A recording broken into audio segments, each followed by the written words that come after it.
So, what's up guys? Good to see ya! We are in the Dungeon Master's Workshop tonight, doing some creation of worlds and stuff. And we're gonna be... turn it on! We're gonna also be doing...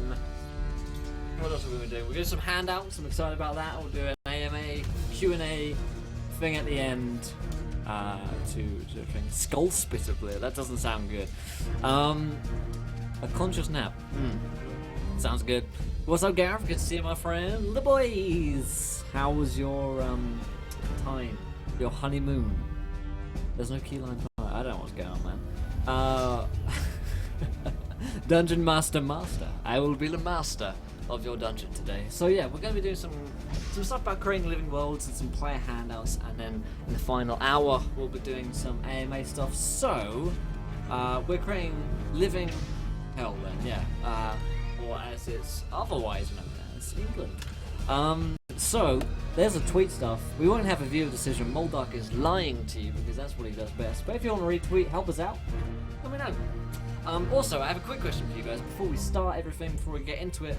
I know you guys, some of you guys can't always make all of the streams, and we have this Encounter Roleplay podcast, and I was thinking, I tweeted out about it today, I was thinking maybe I could just take some like the rip stream audio, maybe just from like one game, like a week, so like the Curse of Strahd, because that's like a popular one, Subscagav, and then just like put that into podcast form for you guys to listen to. Not all of the streams, because there's like hundreds of hours a month, but like take one game, and then pull that onto podcast. So let's mull that over. Think about it for a while. Whilst we get into everything. So guys, first of all, let me know, how was the week of shows? How terrible was it? I mean, let's be real, without me, other than the Tuesday, obviously, which is the best. So let me know how that everything went, and let's get into today's show. So, what I'm thinking is I'm going to show you this, and I'm going to show you some things that I've been working on. Just this afternoon, because I've been busy. I've been inspired, as I was saying, by a few things. I haven't made a like PowerPoint slides of lessons like Mitch sometimes does, but I'll just be here doing my thing. So I got friend right. Let's look here. So what I'm doing at the moment, and this may or may not be spoilerific in terms of new show stuff like that, but I've been looking into Dark Heresy as a system. As many of you guys might know, Dark Heresy is set in the 40,000th universe.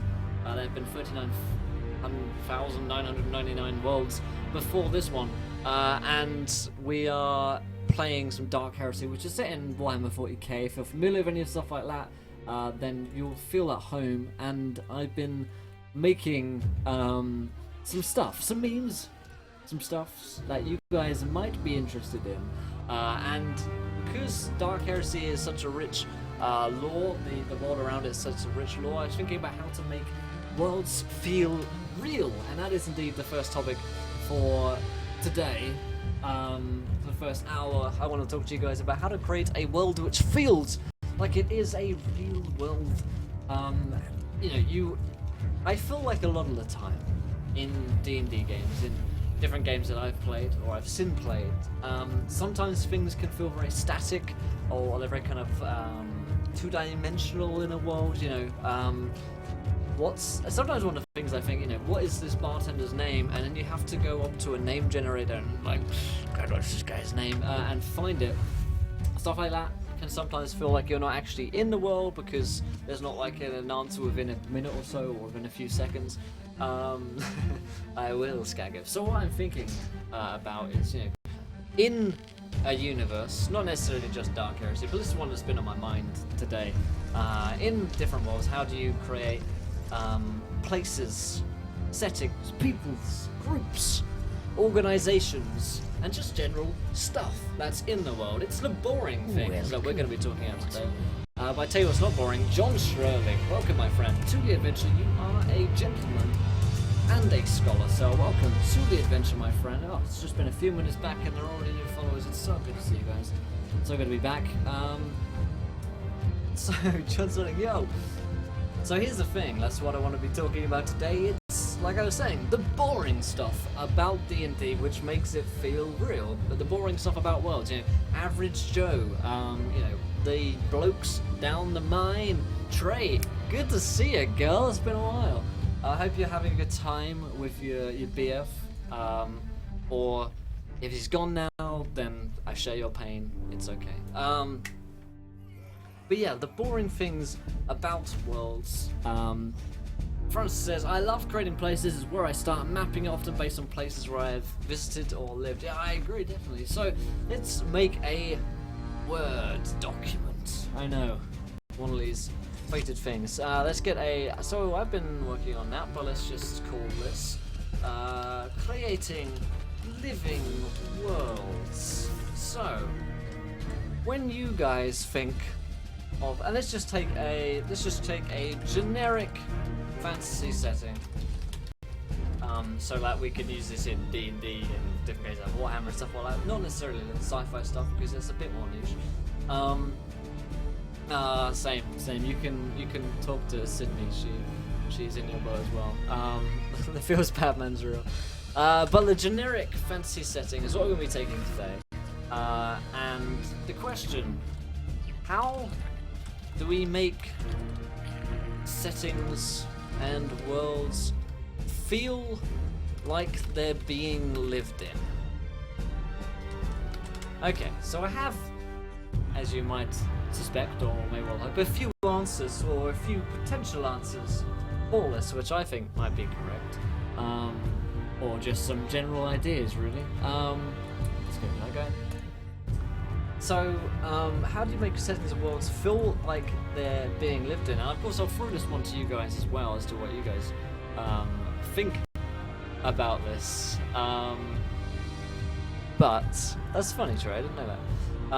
You guys are literally on the opposite side of the world, and that is pretty rough. So, I think consequences is a word which I'm going to expand upon in just right here, in fact. So consequences, what do I mean by that? Well, what I mean is, for instance, if something happens in an area, let's say there is an event. Let's say that event is a dragon. Dragon destroys a city. Big event happens in your story. Economy, politics, that sort of makes sense, exactly. A pair of shoes in a bedroom implies a very lived-in feel to something. Try that. A pair of shoes, there you go. NPCs and events going on outside the player's current perspective. That's exactly what I'm about to talk about, in fact, Nightmare. Populated NPCs who maintain relationships and present reasonable motivations. All of these are some good thoughts, guys. Are very good. So let's just say, let's take an event. Let's embolden consequences. There's an event. Dragon destroys a city. And then the question that you ask yourself as a GM: what are the effects? Oh, not the eggs. What are the eggs? What are the effects on other parts of the world? So I think one of you guys was just talking about economies there. So villages nearby, I can't spell. Villages nearby don't have anywhere to sell their goods. You lose one of your biggest like trade hubs, is what cities are essentially. It's where everyone goes to sell their magic items, after all. So they have anywhere to sell their goods. Rumors, rumors. The rumor mill. Rumors of dragons, armies, war. So yeah, something like overheard conversations thrown in. I like that. People with lots of gold are suddenly buying stuff because they fear a dragon. Will it try and steal their gold? Exactly, yeah. Dragonborn could start not getting liked. Very true. Maybe they're looking for a Dovahkiin. Who knows? Put 99. I don't. Oh, that was true. The underside of a city. Yeah, I like that actually. Yeah. Let's just say. You guys can see this as well. These are funny messages from Sid. Okay. She says, "I love your face. Move to America and raise dogs with me." How could a man refuse such an offer? Places in cities not commonly visited. Yeah, I like that one a lot, actually. Witnesses are very seriously traumatized, doubt the ability of authority to protect them, civil unrest, anarchy. All tieflings are joined because dragon one and animals. Hard to say those, yeah. Plagues, diseases, yeah. Don't have to sell their goods. Nowhere. What's up, Gwen? Nowhere to procure remedies leading to plague, disease. What's up, Gwen friends? Been a while. How has everyone been whilst I've been away? You guys have been looking after them. Because God knows we can't leave them in the hands of people like Finbar and Mitch. How was Cord's Arc RP stream, by the way? Let me know how that went. Was anyone watching that? What did you think? Okay, places and cities not commonly. Let's pull in a different thing actually. An order or a party of adventurers formed on a quest. Fuck up that dragon. Yeah. Rise of kobold population in nearby area. Yeah, that's a good thing to think about. Increase in related enemies. Yeah. For e.g. kobolds. That makes perfect sense that there might be more kobold bands around. Like side quests to defeat said kobolds, etc., etc. If your players are gonna, simple tip, I prefer the long, complicated, hard tips, just so you know, Brian. If your players are gonna be in the same city town for a while, make sure that traffic is different on different days. One day a market day where people come in sounds so good. Yeah, I like that, definitely. Is a dragon a Sean Connery dragon or a Benedict Cumberbatch dragon? They're always Sean Connery dragons in my head because of Dragonheart, the greatest film ever made. Good dragons getting attacked as a retaliation. Yeah. Racist dragons. Racism against dragons. Change in attitudes towards dragon races. I think that's very true. I think that's the case in both real life and fantasy worlds. We change in attitudes towards different groups of people depending on the stars. Oh my god, to the stars, spoke. To the stars. I wonder if I can find that clip because there's no fucking Dragonheart anymore. My film is so dead. I want to find it because it's just a great thing, and for you guys to understand dragons the way that I do. Oh my god, here we go. The best fucking film now. So be it. So be it. Farewell, boy. Let's turn this off.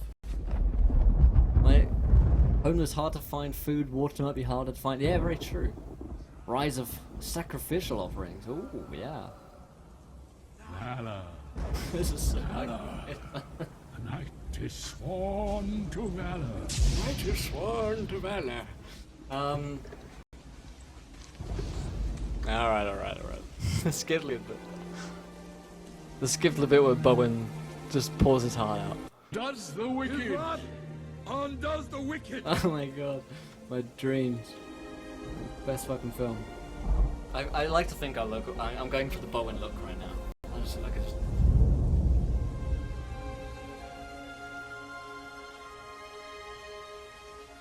Yeah, you getting it? You get? I think I'm definitely got a good Bowen in me, in some way.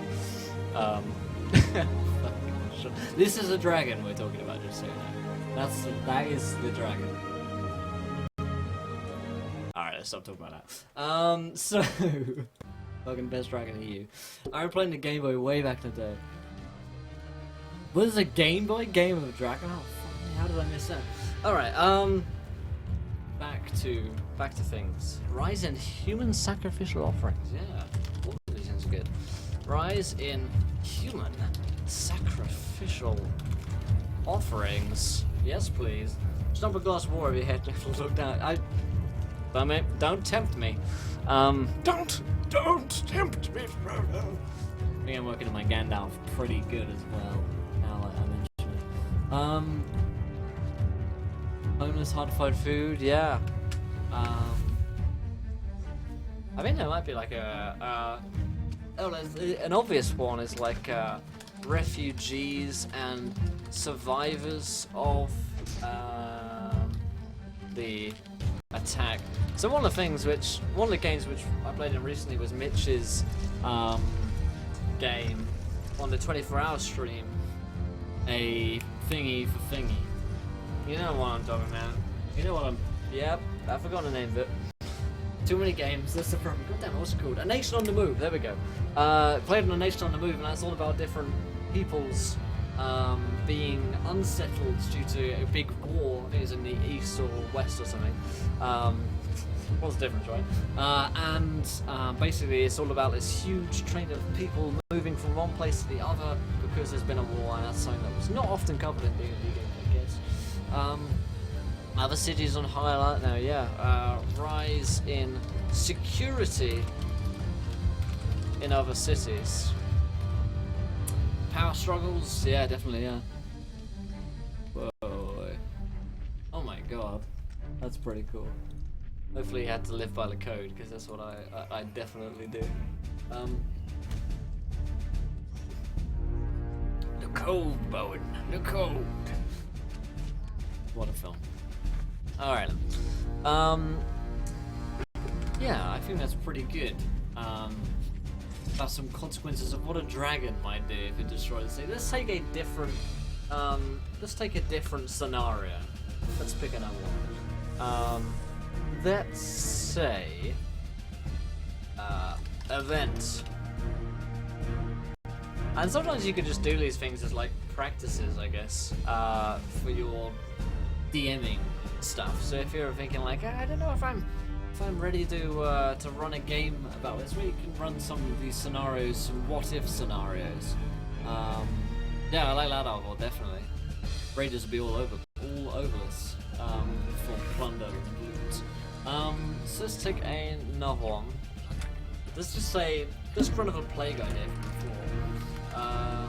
Plague has begun to spread. Begun. There we go. Begun to spread from a nation. Let's say Nation A.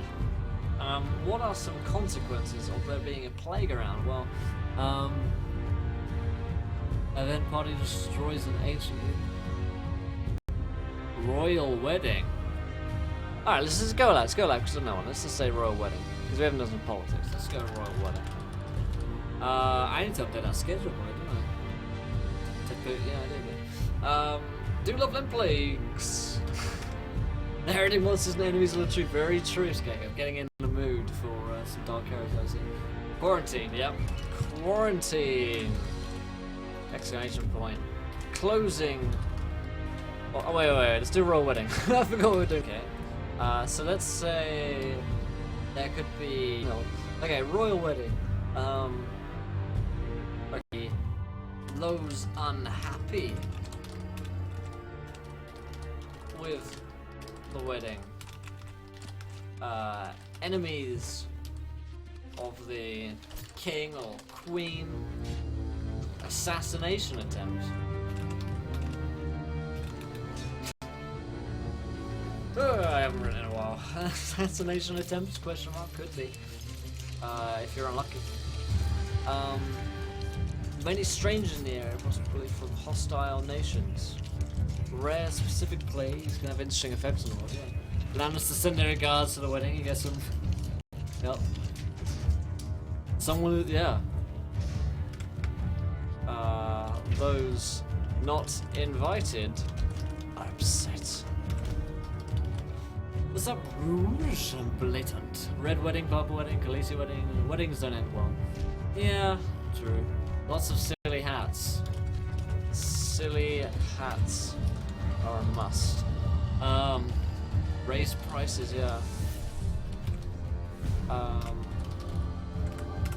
New groups of people in the area. Gossip about the wedding.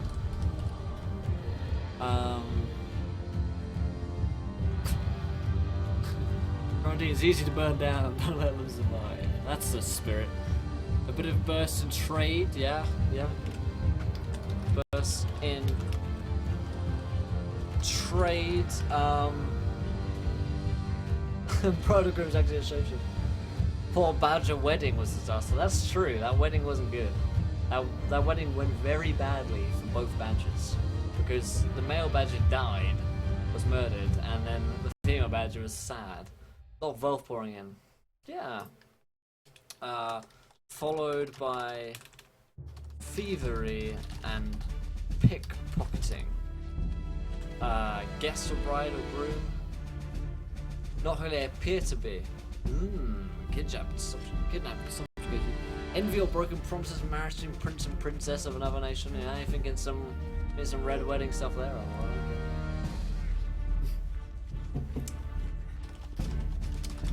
Yeah.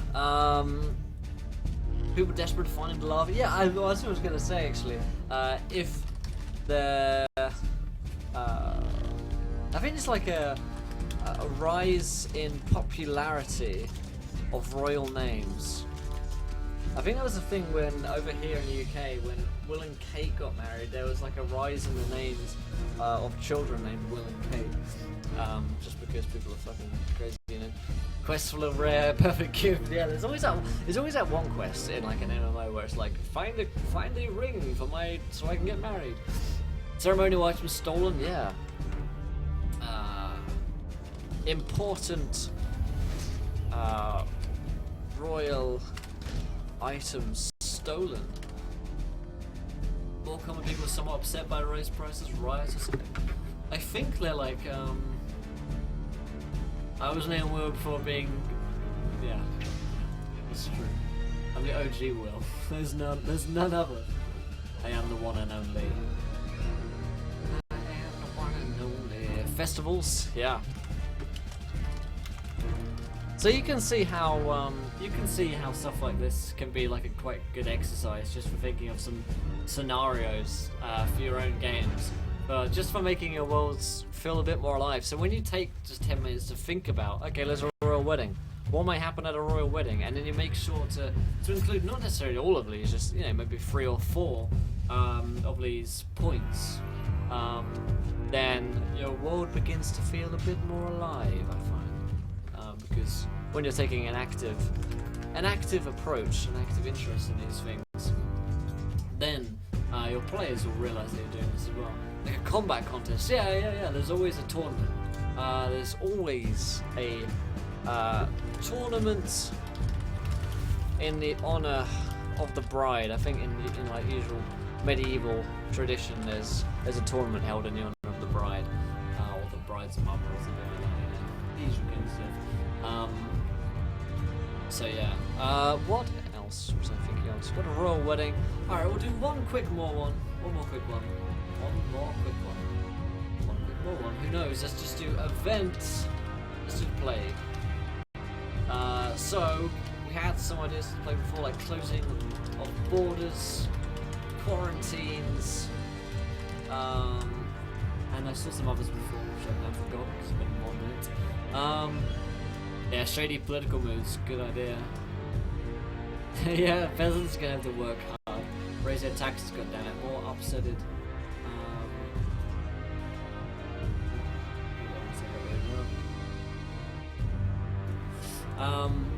Arranged wedding, the bride hires you to escape, yeah. Plague is divine origin, yeah. Let's just take that as a question. Origin of plague? Question mark. Scavengers. Yeah. Religious. Ooh, that's an interesting bottom. Religious fanatics and doomsayers. People escaping, yeah, people trying to escape, I think we could definitely say like kind of raised prices are going to be a thing here. Mage versus non-mage civil war. What's up, Seattle? Good to see you, my friend. We can do that one in a minute if you like.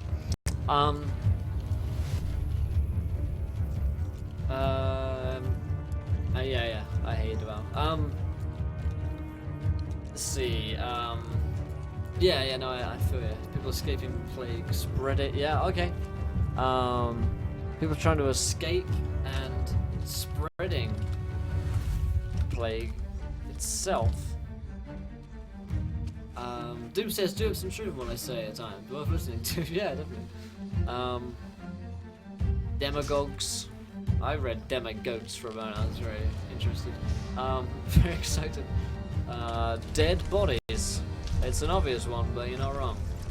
Mutations beginning to form on people. Race specific can cause the political shifts. Elves are losing powers, they die off. Yeah. Fiery poops. Gotta look out for them. Alright, 1 second, guys. Sydney's asked me to watch a video of a dog in a tortilla. We gotta do it.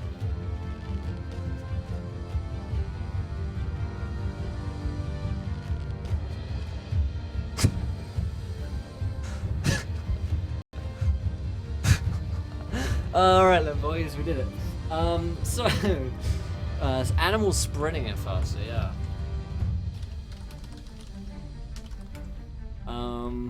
Superstitious extermination of species, yeah. Extermination of peoples or species. That was a good dog, wasn't it? Well, there's a occluded plague by certain races' immunities. Typhings don't seem affected. Yeah, very true. Yeah. Some races not affected? Question mark. Dead bodies rise, increasing undead. Yeah. And there you go. Now we're all thinking about different stuff.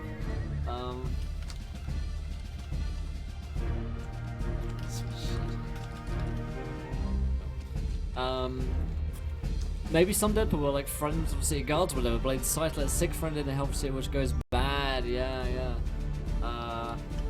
Kindness of folks leading to spreading of disease. Yeah, and that's true. All right, so we've got what, 3 events here. We had let's just put this one. Yeah. Event. Dragon destroys the city. So we don't need that question. We know this. Some races seem to be immune, maybe other races capture and find a vaccine. Yeah, that's true. In order to cure it. There we go. I just have a thing about making documents look tidy. I don't know why. It's something which is on almost no other aspect of my life is trying to make things look tidy. But there you go. So we've got the dragon, we've got a royal wedding, and we've got a plague. So we've got 3 events there. Cure requires rare ingredients. Some fire breaking out. Yeah. Yeah, you could go pretty medieval. Yeah, that's very true actually. Royal wedding, plague, throw on a dragon for the sake of it, do a take on the deal.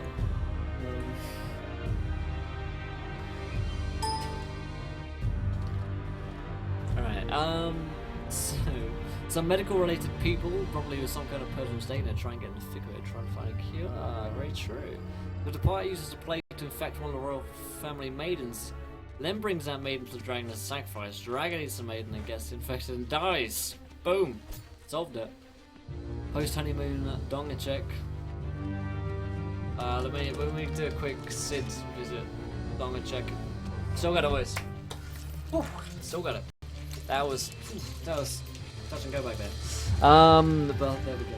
So let's move on from that little exercise there, shall we?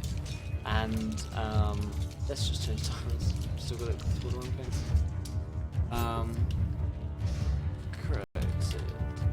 Creating living world. That's what this one's called.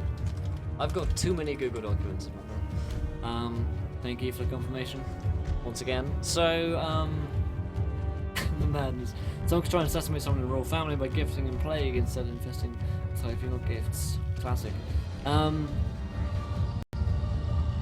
Okay, so I'm going to move on to the next section. I know we're a little bit early, but I want to move on to this because I'm excited to do it. I want to show you some stuff because I think I've got more content for this part and stuff. So what I wanted to show you guys was this. Ooh. Everybody ooh. Everybody ooh. Okay, good.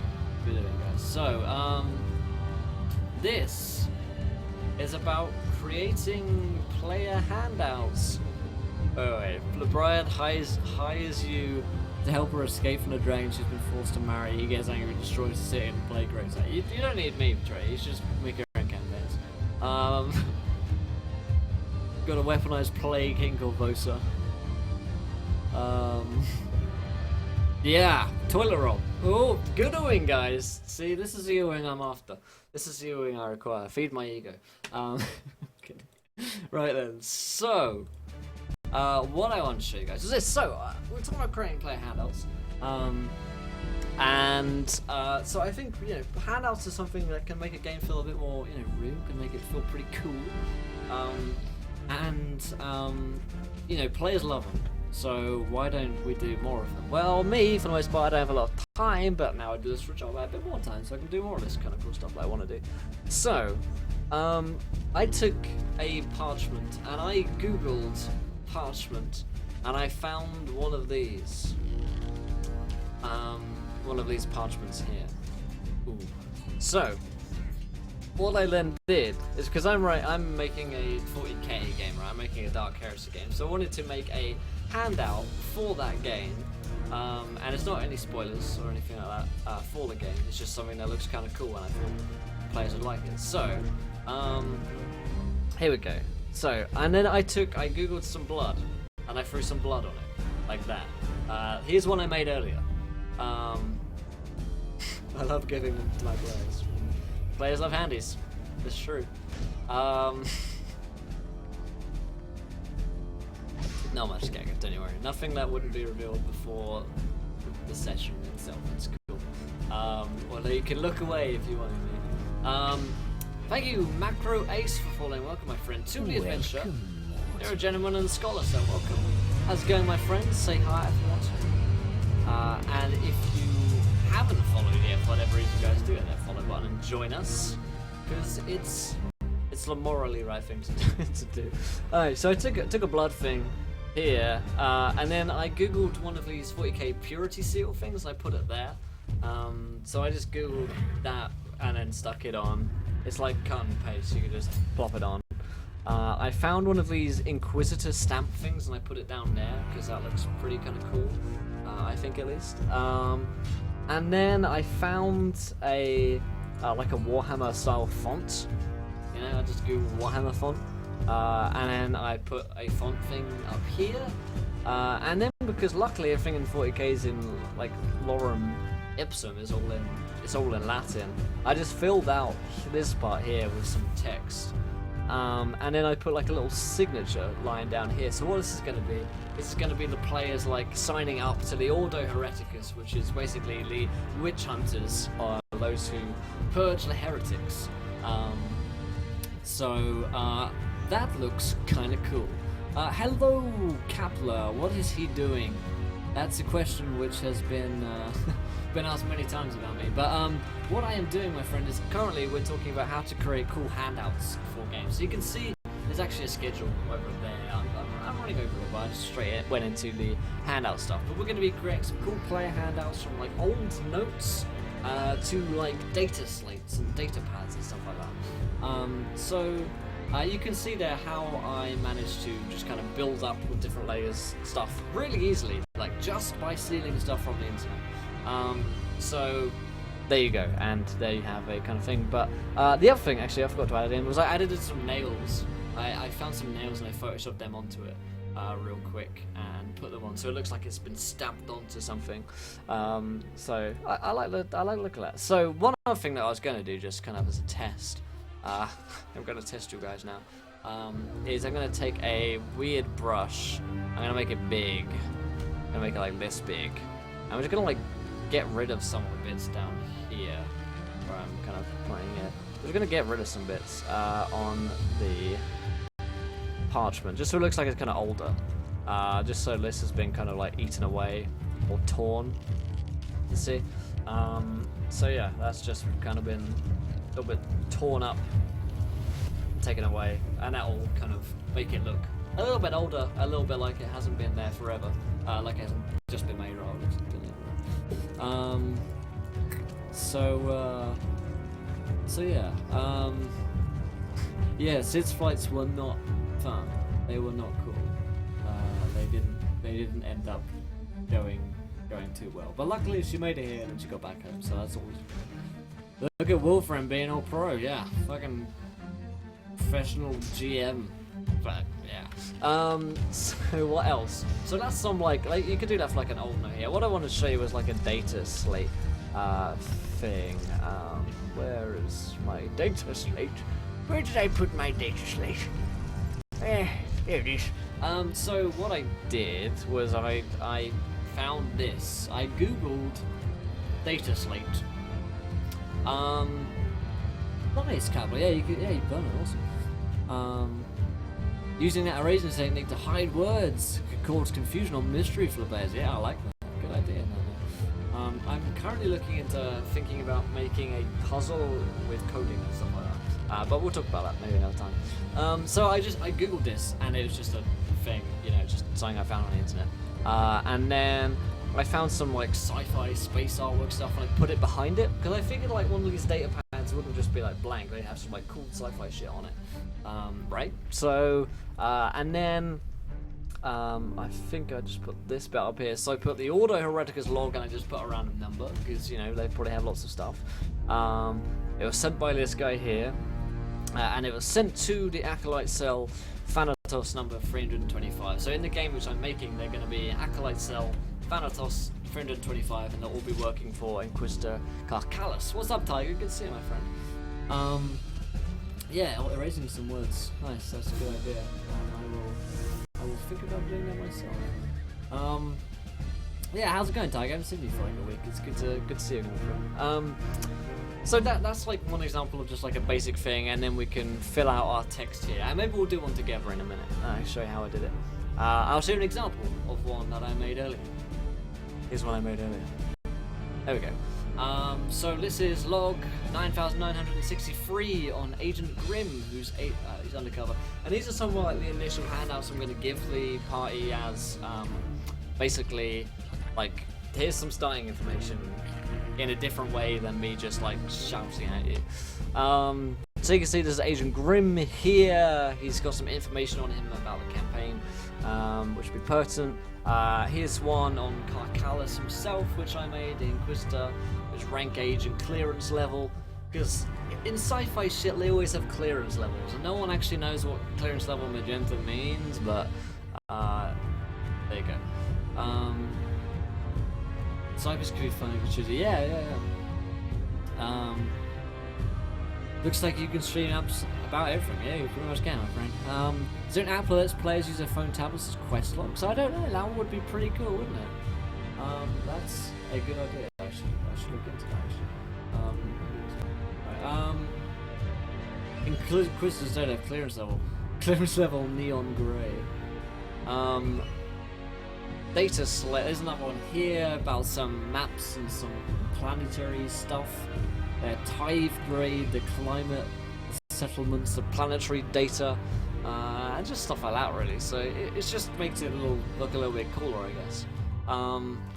So that's one thing here. So why don't we make one together? Why don't we make something special? So let me read a message real quick. Let's see. And I'm gonna make a new handout, so let's just make it the same size as that one. I think the same size. Let's make it a little bit bigger. A little bit bigger than that. Let's 800 by 500 or something like that. Let's just do that. Okay. So we have a handout here. Now, what do we want our handout to be? Do we want an older note? Last night I gave him clearance level magenta, right? If you know what I mean. So, people always, everyone seems to message me during streaming stuff, which confuses my brain. It's okay for you to do that. So let's just say make an open note, that's fine. Throw me some ideas, guys, and we'll go and make it together. It'll be special. I asked if she did clearance level brown, but she's not into that. Sounds about right. Classic Ram. Gareth went to a high school for spies. Sydney's whispered me saying make our wedding invitations. Don't think I won't call you out for that shit, Sid.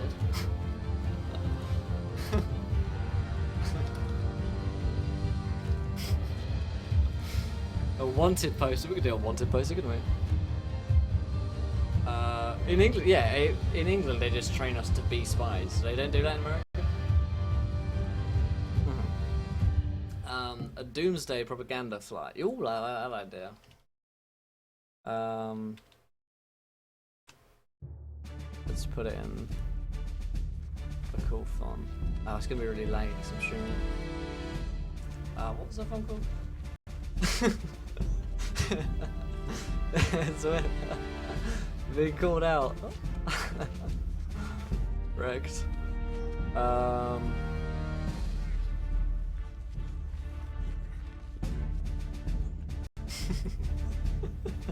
My bad, boys. My bad.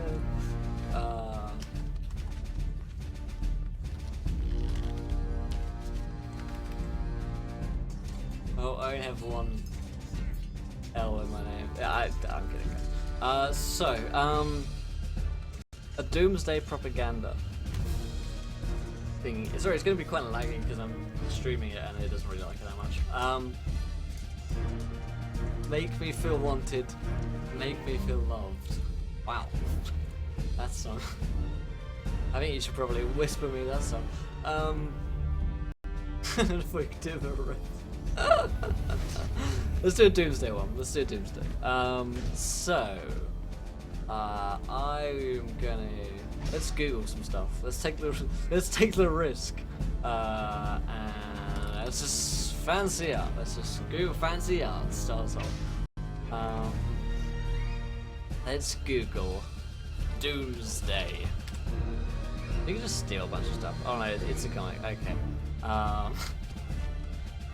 Ooh, let's have a bell. Let's have a bell. Let's have an old bell. The best kind. I want an old bell because the bell has tolled for us, ladies and gentlemen. The bell has tolled. We work for MI6.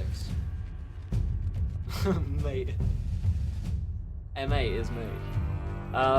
Let's find an old bell and I'm gonna Photoshop it. Let's just take this one. Old bells are my favorite kind. Oh my god, the quality on this doesn't even matter. Exactly. Exactly. Let's just take old bell. Let's take old bell out for a ride, shall we? And I saved it as bell. And let's take this and let's just do our thing. Let's select it like this. And then double click this. Select inverse. Oh, fick. Okay, select inverse and then we delete that. Excuse me. Excuse me, what the hell are you doing? Oh, okay, it's just lagging. Gotcha. Okay, so I'm strumming it. Usually it does that much more fluidly. Like me when I dive into the water. Like a dolphin. We're gonna bring this little out on here. And then it pick it when I need to figure out what it's doing. What's up, Joxer? I'm 0017. License to kill. It's like Sky and Invert, much easier, yeah. It's because it's laggy, man. Let's just drag this bell in. There we go. Drag my bell all the way in there. It's because I stream. It's because I'm on something called Aero mode, which is really good for monitor capture, but really, really bad for window capture. For some reason, just fucking hates Photoshop on window capture. So I've had to monitor capture it, which Aero doesn't like. So fuck me. That thing will go in a second. Chicken roll. License to kill. Party. I should create an ad. It is watermarks and the copyright's going infringed. Thank God. I'd hate to do that.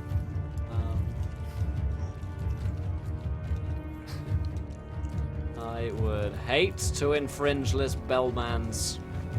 Oh, we need to. That's why we need to transform this. This bellman's right. So let's make it a kind of older looking, inky bell. It's red now. Not too red, my friend. Not too red. Let's make it black. It's not getting any better. I'm just converting a black bell right now. I would hate to do that, Brian. I would literally never do that with my life. There are some things I'd simply choose not to do with my time. And going for 1,000 layers on Photoshop is not one of them. Texture. I just like fucking around with these things. It's fun, you know. Make it a. Oh yeah, satin bell. The hour's nigh. Not too red, my friend. Not too red. See, I'd like to talk to my bell sometimes. I see a red bell and I want it painted black. So true, Lo. So true. If you guys don't know, then in England the term bell refers to penis. That's why I'm finding this fucking hilarious. Okay, because I'm a child. Because I'm a child, okay? I'm only 19. I'm 20 soon, though. Got a birthday coming up in June. Which is... Let's just twist this bell. Let's just twist this black bell around. There we go. How do we like that black bell? Yeah, the specific word is... The specific term is bell end, that's right. If someone is a bell end, they are a dick. Yeah, exactly. Yeah. It's not the full... It's not the full shaft. It's not the full dong. Every time you say bell end, I heard bell end, so I've been snickering. Yeah. Because I don't think Sid wasn't aware that some bell end was a thing, so... There you go, you know? Oh, man. Funny, right. Let's get this bell end going. So, let's say... The end is... No, just a tip. Bel Air. Yep. Educational stream. That's what you get when you come to Encounter Roleplay. You don't just get Walt's Donger, you learn about all other dongers in existence. Let's look for a font, shall we? Let's look for like a handwritten kind of font. In fact, this might take a while whilst doing that because of everything. Let's just put it in. Well, the standards I know is usually fairly good for some stuff. Let's just put an Encounter Roleplay font. The end is nigh.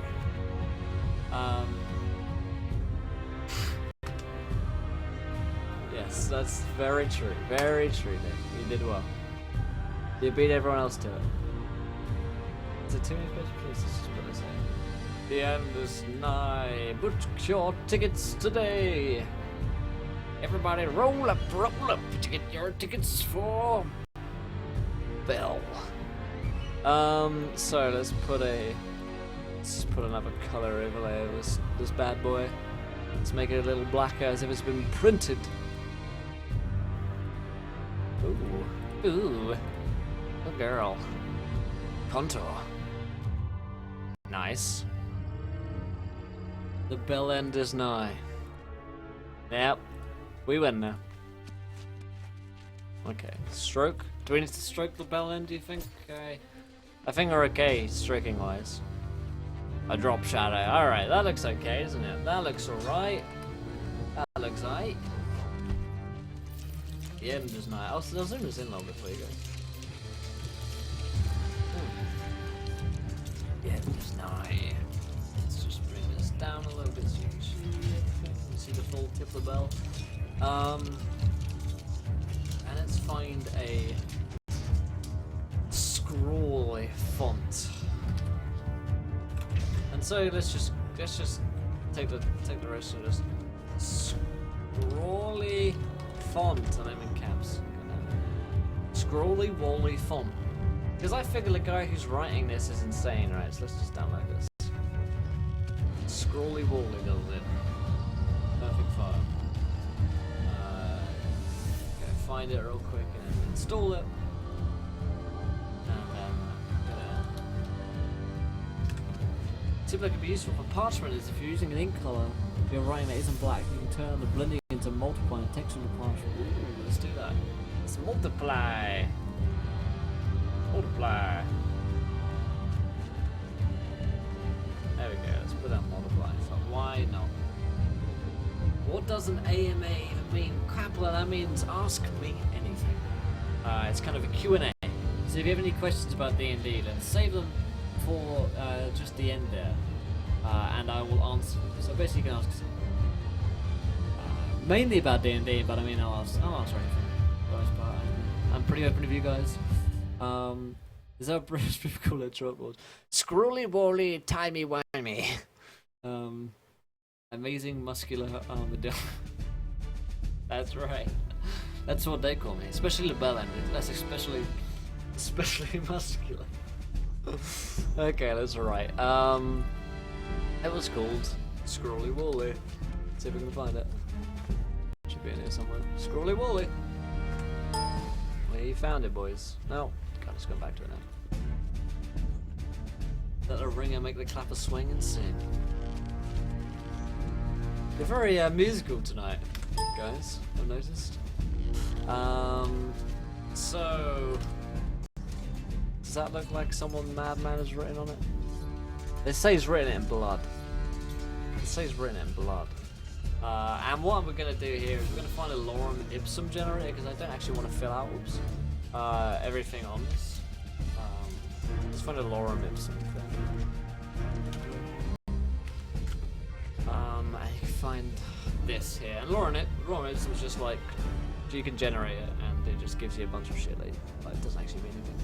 I mean, it probably does mean something, but I mean, who am I? A Latin, right?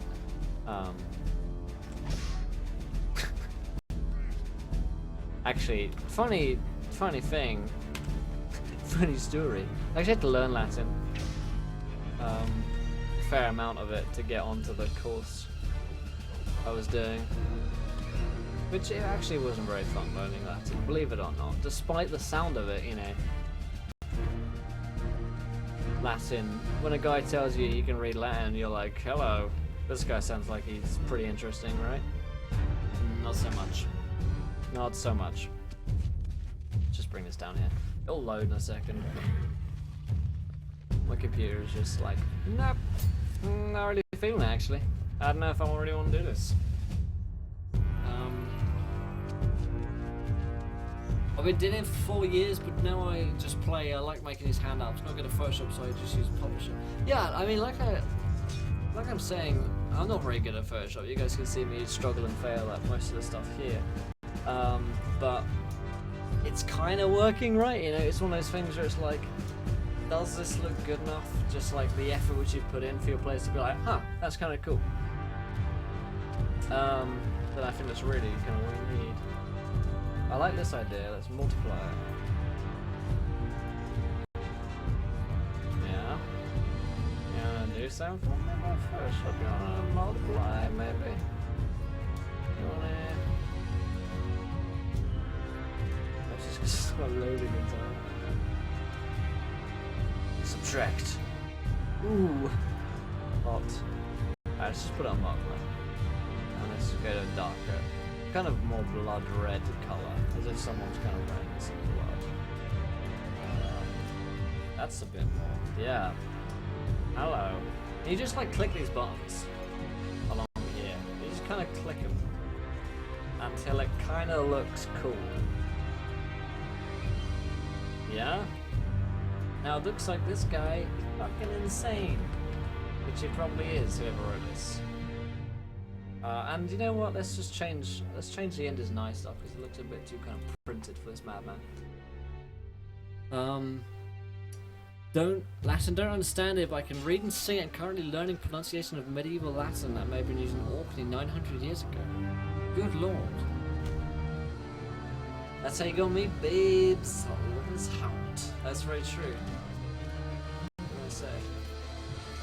Multiply. Oh my god, multiply! Go forth and multiply, Gwen said.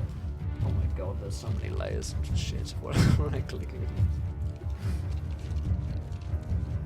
Channels. Normal.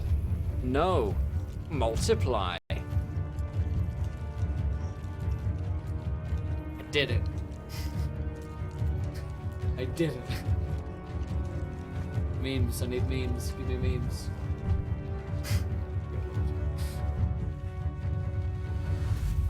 Yeah, Kaplan, my computer seems to struggle with it. It's the only reason this is struggling is because this is on. So what's this frame rate here? It's kind of like weird frame rate go when I stop monitor capturing, and now I'm back at 30 frames per second. It's because of streaming Photoshop. Photoshop is incredibly performance intensive. Streaming is incredibly performance intensive. Doing both at the same time is painful for the computer. So there you go. But it hurts when I do the stream. Scrawly Wally. Let's change this back into this one because I think it just looks better. Just looks cool. I don't think the guy would like have this printed because he's a madman. Whoever this guy is, I have no idea really. He's just some vague madman, I suppose. Vague madman are the best. They're my favourite kind of madman. Oh, the end is colourful. And then I think we satted it, didn't we? And then that kind of looks like a mad guy. With enough clicks you can Photoshop everything. And some episodes might be interfering, but it can be a quick way to make that change right away. Cool. Did not know that. Oh, money everywhere. God, I'm so rich. I wish. All of my gold coins which I keep around.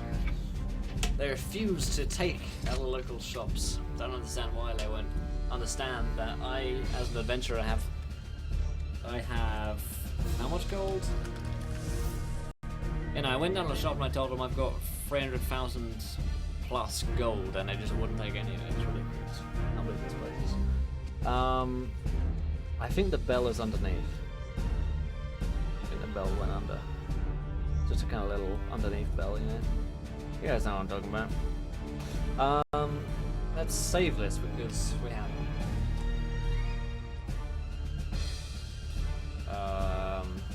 my handouts.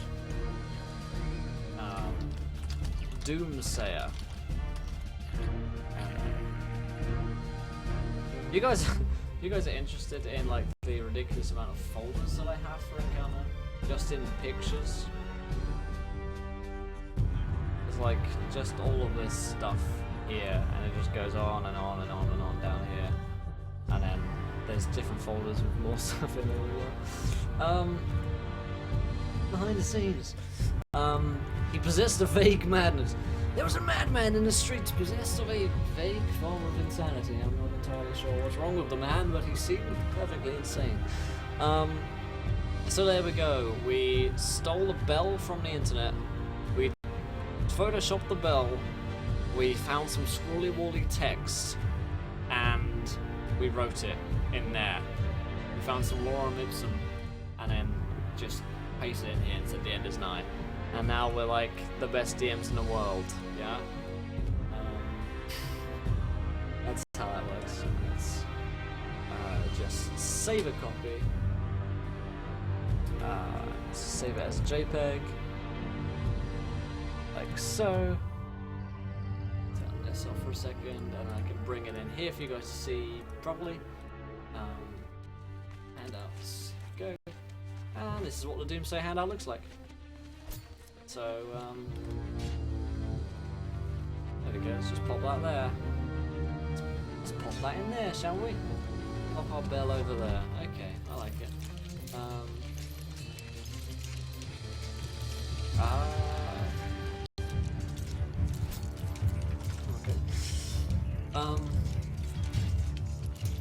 apparently I went offline for a second there, according to someone. I don't know. So.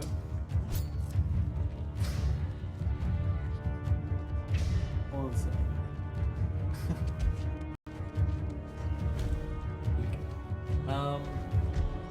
Has the stream died? F5. If it went down, which I didn't realise that it went down because it didn't give me any error, so that might have been on Twitch's end. Not for you guys, who knows? Who even knows? So we've got Doomsday handout there, we started with a blank. There we go. What else should we make? Let's do some arts and crafts in the Dungeon Master Workshop tonight. What else could we do? We had, what else? Someone said a wanted poster. We could do a wanted poster. Why not? Let's bring wanted caption back on. Let's just bring this back here. Let's create a new thingy, and let's make it higher than it is wide. Let's make it 1,000 high, and like 700 wide. So we have, you know, like a piece of paper, I guess. Make a wonder poster. Let's do it. So let's find parchment. See, I googled this previously. Yeah, if for some reason it went down, then just F5 and then I'll come back. Let's just steal some old looking parchment. Used that one before. Let's use this one if we can. Oh, it's kind of got this watermark stuff on it. We don't really want that. We don't want that. Let's see if we've got watermarks on it. Fair enough. Let's just steal some rubbish stuff. That's kind of cool here. Let's use this. Let's save it. Let's call it Parchment 2. Let's bring up Photoshop. File, open. Find it in my folder over here. Oops, wrong one. And Parchment 2 will be here. There we go. Now we're dealing with Parchment 2. Steal it and make it glorious. I shall bring glory to the Emperor. To the Omnissiah. So let's just get rid of all this here. Let's get rid of all this here. Oh my lord, no. In fact, what's actually easier is just selecting all this and selecting inverse. So let's just grab this down here. Got a little minusy thing here. My little magic wand. Fun fact, when I was in school there was a teacher who used to swat everyone with a magic wand as they entered. It was very weird. He then, later in life, stopped working at that school. We all wondered why, but deep down, we all knew. Let's all go search Avas Arcani, the vile priest. Does he carry vials upon him, or is he just an evil, petulant being? That got dark. Yep. They definitely did at times back then.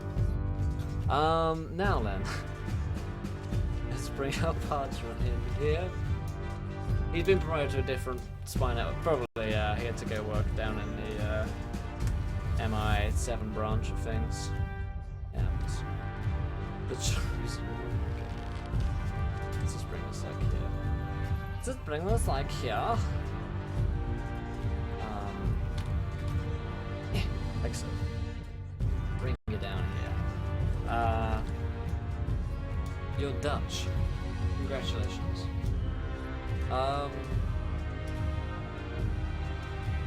I see you, Ireland and Denmark. Gotcha. So, wanted. Avas Arcane. Vile priest.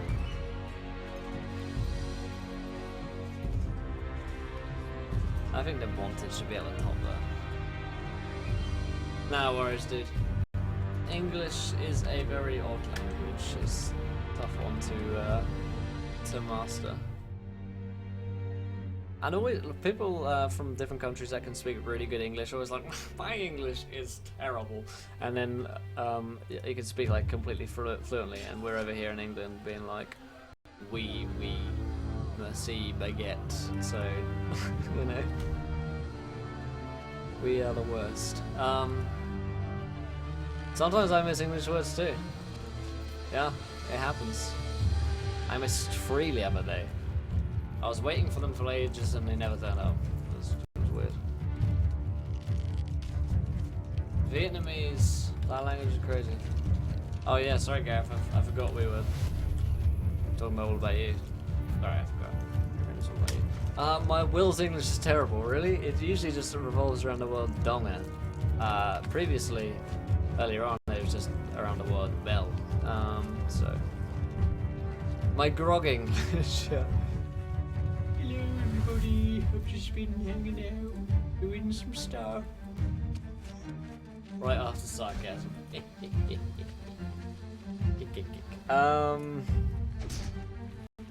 fact what we can do is we just go into this one. We can right click, copy layer style, bring it in here, right click, paste layer style. Oh my god, well you're a genius. I know guys. That's why I'm here. Here we go. Let's just bring this around here like that. Let's bring it right round here like that, we do. Let it do its thing for a minute, because this is my life now. What I want is the nails.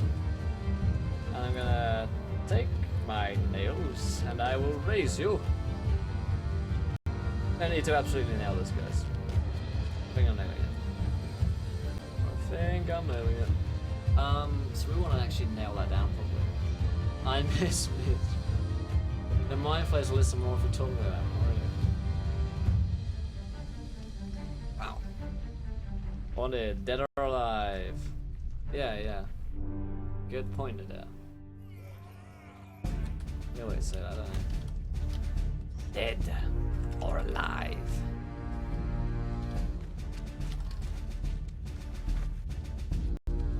He was a level 18 turned being to resurrected people and so on. I hear ya.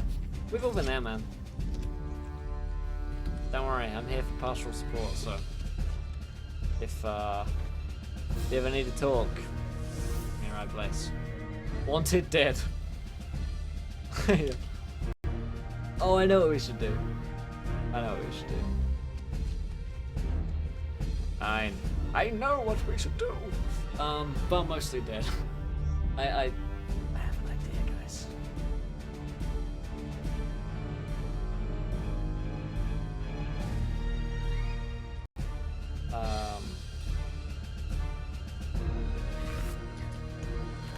Let's just do this like here. And let's get... Where's the line tool these days? Where did they put my line tool? I can't find it. I need to find my line tool. In fact, we don't even need a line tool. I'm thinking more of a brush. I'm thinking more of a brush kind of effect, man. And let's make it this. Let's make it like this. Good lord. Like here. I think this will work. Yeah. What I want to kind of do. Is kind of make this bigger. I want kind of. I don't want it soft. I want it hard. Okay, guys, you can do that for me. Just like scratch it out. I want the right kind of thing for this. I want. I like that. I like this. You're making such a nice poster of my favorite character. Look. This seems like a cool guy. Let's save this as... Oops, doing that. Save this as a wanted poster over in Handouts. Before we... oops. Before we continue any further. Let's read what you guys are saying. Reward free copper pence. real quick. Oh, what else do we need? Oh, we need to sort out those nails is what we do. We need to absolutely nail this. If you guys don't know, me and Sid have recently been watching Project Runway, which is a show in America about a runway, and people make different clothes for it. And it's very silly. But it's also the home of Tim Gunn, which has led to my latest impression of Tim Gunn. And hey, if you guys want to hear my Tim Gunn, I'll do my Tim Gunn. I mean, okay guys, I'll do my Tim Gunn. Okay, well, guys, I'm just gonna take this here and really just put the nail right in there. This is absolutely fantastic. I love it. I stumbled onto the stream because of my son telling me even D&D was being streamed. I used to watch maybe playing World of Tanks. Don't know who that is, but there you go. D&D is everywhere, man. We're making it happen. If you want to watch more of us and you want to catch more of our streams, then the thing to do is hit that follow button if you haven't already. So I know you might have been around earlier this week and I might have missed you, but if you haven't followed, go ahead and hit that follow button. Same goes for old y'all. So I think those nails are in a good place there. The channel's literally 6 days a week of D&D. Yeah, pretty much. Do you come to England and you spend time watching Project Runway? We usually watch it online on Skype, like on days like this, when we're not together. But we did watch Project Runway whilst we were together, yes. Literally the best show. So yeah. Other than Mechanical Roleplay, of course. Yes, loads of D&D, and we're making new shows coming out as well. I'll talk about new shows in like the Q&A AMA bit, because you guys can then ask me and then I'll have to answer. So you know, I don't know if any of you guys would actually watch Project Runway, but there you go. We do, and it's the best. So, right. It's a lost language. Where'd they put it? Okay. Let's put a reward down the bottom. Reward? What's the reward? 500 gold. 500 gold. Judge as well. You sit there and judge. You sit there and judge, Gareth.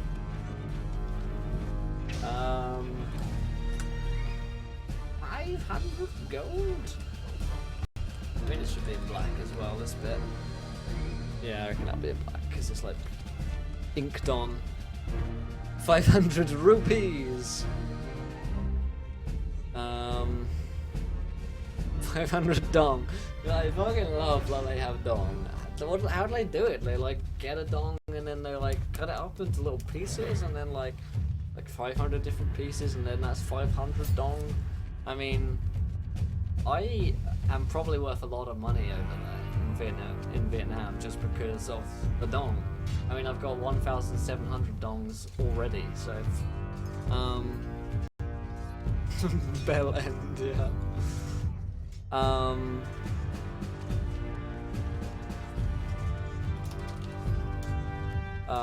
Wanted $1 million dong is £35. $1 million dong. Oh man, that's so good. I'm not gonna attempt to impersonate someone saying 1 million dong because it's just be racist. The crimes of murder, necromancy,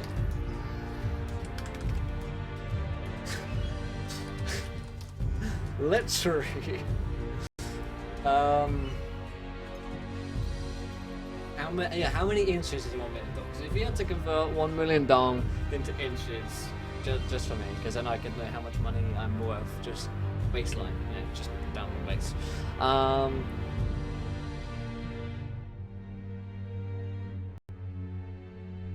Wanted for absconding with the mayor's daughter. You put the the odd thing there, like less happened to you. I guess that's necromancy. Kapla is raising dead people.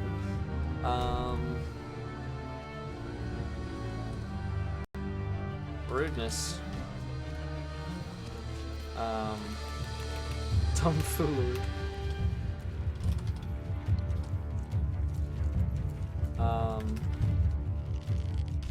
Tomfoolery.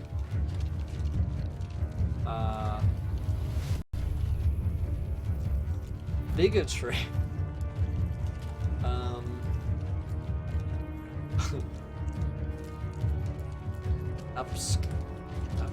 Is absconsion a word? Lollygagging. What's the C in there?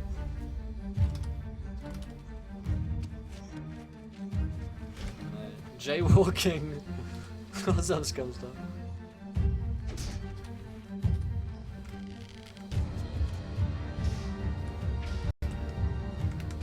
What would the D&D equivalent of jaywalking be?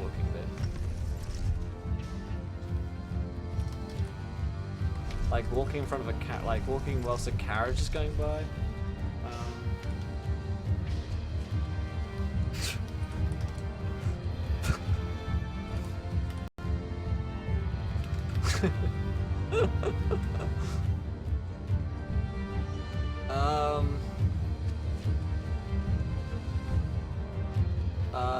Trespassing, yeah. What's the other one? Lollygagging.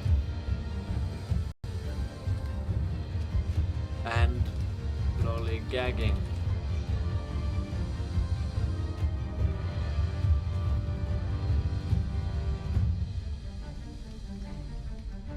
There we go. Incorrect use of the word irony. A hipster beard.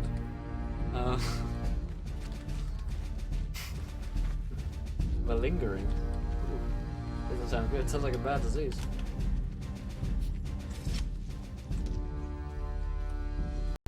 Is this thing gonna happen? He made a friend. He had a friend made called Boney. Dabbing. Vaping. No, we haven't. No, yeah. There's nothing. We need to add next to it. This man is gonna go down hard. There is not any fucking lawyer that can save this man.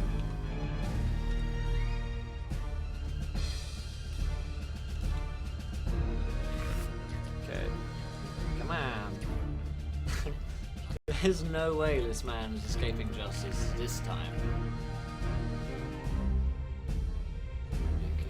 God, now I come back here. What else? I like that one. I like vaping, but there you go. I think we should put it. Take this one down. Badger Town. Excuse me? Excuse me? Is that you? Badger worrying and lollygagging. Lollygagging even. Lollygaging. He's been gauging all the lollies. Criminal offense. They had to update this 4 times, yeah.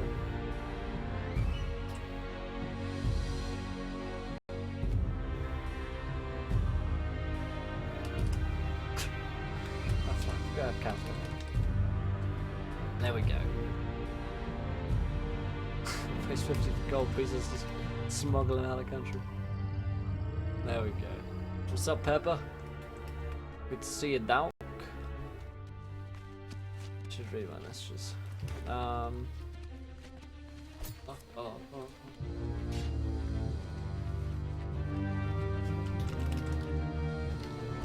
know when you have caps lock on and you try and write a normal message and then you seem like the most aggressive person in the world. Haha!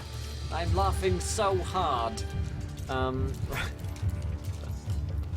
Okay, we have wanted dead or dead. Abasakani, the vile priest, wanted for crimes of murder, necromancy, lechery, rudeness, tomfoolery, bigotry, absconding with the mayor's daughter, badger warring, and lollygagging. So,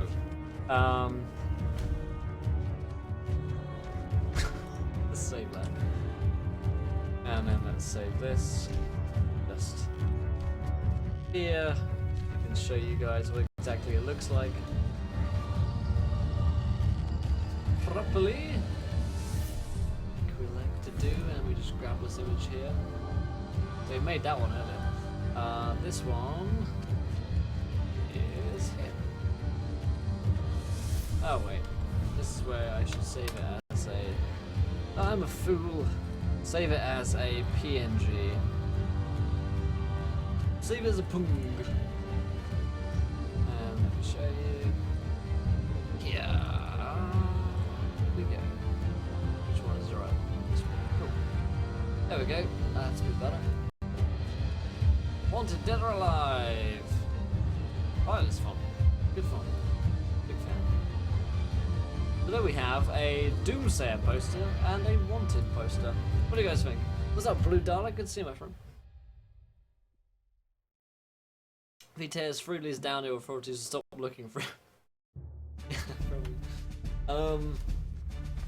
it was a fun character to play, but unfortunately, well, you'll see he was a necromancer, ended up being wanted, and then someone turned him in for 500 gold by all likeliness. What should we make next, guys? We've got things to create today. We've got plenty of time. So, what shall we make next handout-wise? It doesn't have to be a note, it could be anything. Anything whatsoever. So, throw out your ideas, and if you haven't followed, then do hit that follow button and join us. We are here 5 nights a week playing D&D RPGs. You can see the full schedule down below. I need to actually update that for the extra Wednesday show, the Luskan Almanac, which is happening. And I will consider announcing a show in the AMA if you guys ask me. So there you go. So yeah. Message from the King, City of Drones.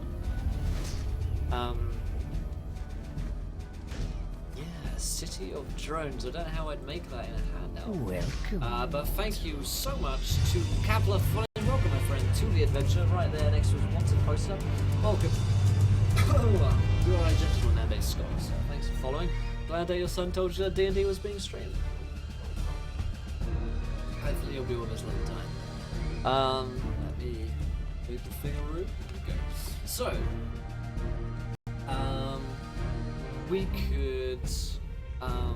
It will Sid go home. We're both still together in jolly old England. Hey, Jules. Sid went home. She went home yesterday. So she's actually hanging around chat at the moment and chatting to me. But yeah, unfortunately, she has had to leave and has gone back. But there you have it. Had a good week, and I'm back full time into this stuff. So here we go. We're actually making some handouts and stuff at the moment. So if you guys have any ideas for handouts that you'd like to see done, or maybe you'd like one done for your own game, I'll happily draw one up for you real quick here. Just as we did this wanted poster for Kapla's character here. Although we're not entirely sure if he is guilty or not of badger warring and lollygagging. But there you go. We did have a good time. We had a really good time. Yeah. Is there an email from you which I'm supposed to reply to when I haven't for a long time, or did I reply to that one? Because it's been a week and all my email stuff is like, I had to reply to like a million emails. And messages. So we've got these two here.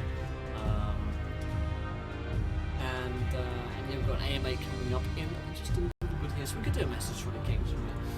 What does the King have to say, I wonder? Let's find out. I think I might in fact use the same scroll as this just because it's kind of perfect.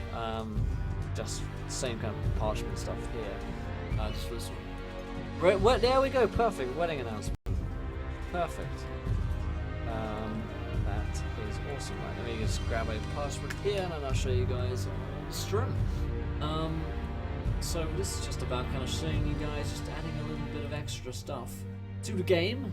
Can make it feel a little bit cooler. So we had a Dark Heresy handout. We did a Doomsayer handout, a Wanted poster, and now we're moving on to the King's Letter. Now then, let's see, what would the King have to say? Well, we need a King's Seal, don't we? And I don't mean a jumping up and down kind of seal. Just seals do that, right? I've just started learning about DMing because I want to play with some friends, but none of them know anything about D&D. Never mind DMing. Well, my friend. Rudolek, in half an hour's time, we're going to have a Q&A and an Ask Me Anything. So if you have questions, then I encourage you to hang around for the next half hour and then shoot them my way, because I will answer then. Whilst we're doing this, everyone kind of hates Moldog. It's kind of the thing. So here you can see I found a wax seal stuff, which I'm going to put on here. You're going to save it. So it's all about stealing seals. I've never been charged for stealing a seal before, but doesn't mean that I haven't tried. Let's go like that. Seems rightfully, and then gonna get rid of all this stuff here, like so. There we go. Like so. Also, whilst I'm doing this, I want to tell you guys about a few things I've been thinking about doing recently. A few kind of updates and things which might be interesting for y'all. Hey, making noise, guys. Let's put a seal up here. So,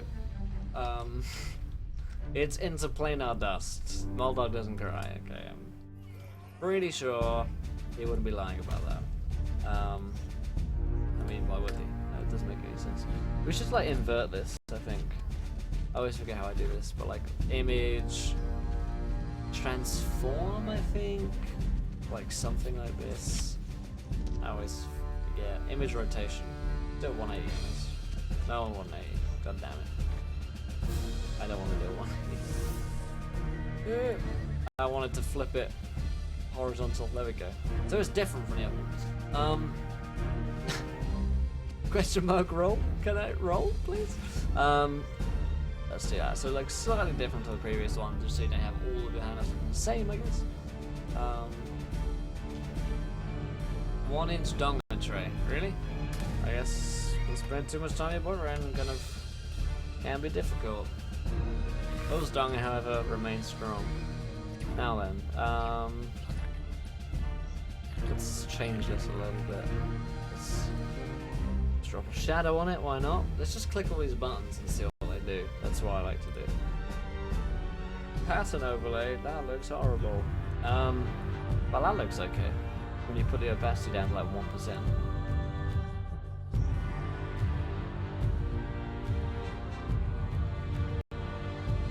Oh boy.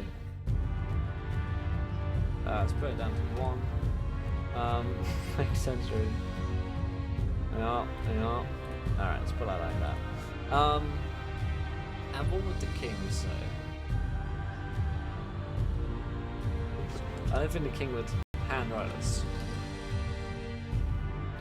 By order of the king.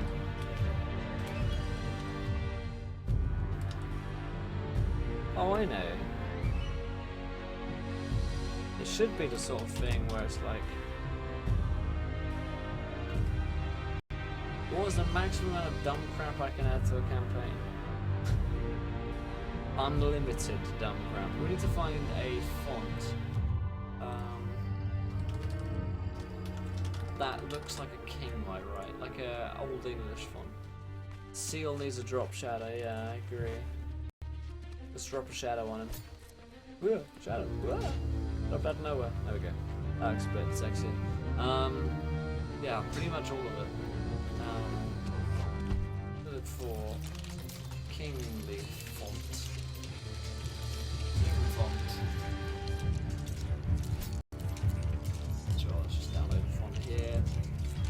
using this one. It's called King. Why not? You are cordially invited to the wedding of Sir William and Lady Sydney of the South. Yeah.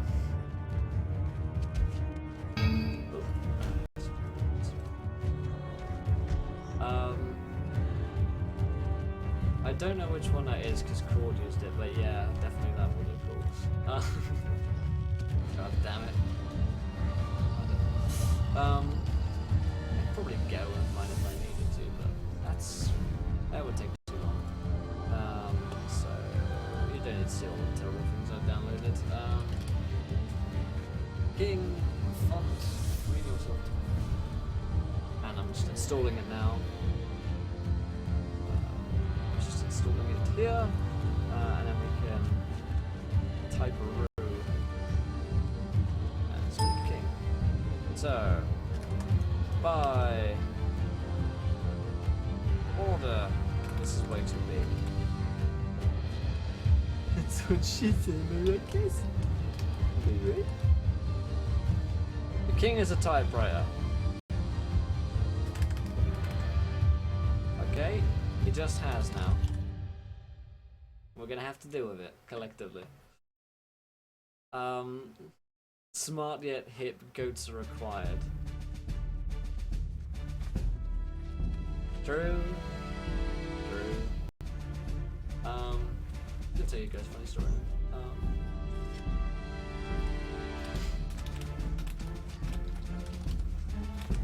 Okay. By order of the King. All courts not wearing silly hats will be executed on sight. By order, King. Let's just have it scrolly rolly because the dude, he likes to write his own letter, you know. He's a nice guy. He never really learned his lesson, I think. Let's just choose one of these maybe. That's a bit nicer.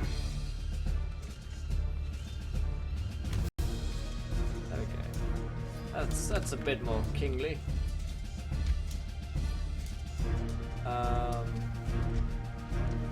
You are in a massive font. Let's bring that down. Bring it down to 36. You are cordially invited to the matrimonial. Why is that big? Why are you so gigantically large? The matrimonial joining of Lord. We need some Lord names, guys. I want some good Lord names and some good lady names. You are cordially invited. I gave you 1 week, and that was the best you came up with, P-Farts.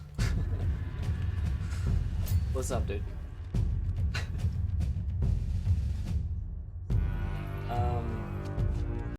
It's still a bit bigger, really. Lord Bugger. Oh, Bugger. Oh, Bugger, you are one, aren't you? Why, Lord Biffkin and Lady Henrietta.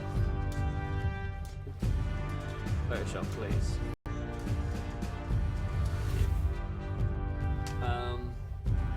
Lord Salmond. What's up, Gloomy Hearts? Demonic adventurer. Lord Biffkin. Lord Dumbass. Strong. And Lady Henrietta.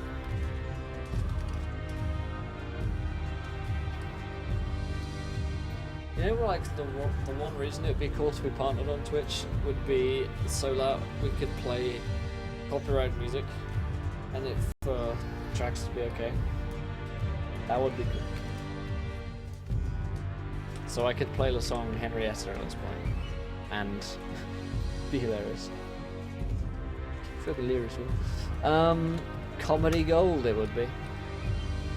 Lord Jeffrey Baratheon. Lord David Cameron. Topical.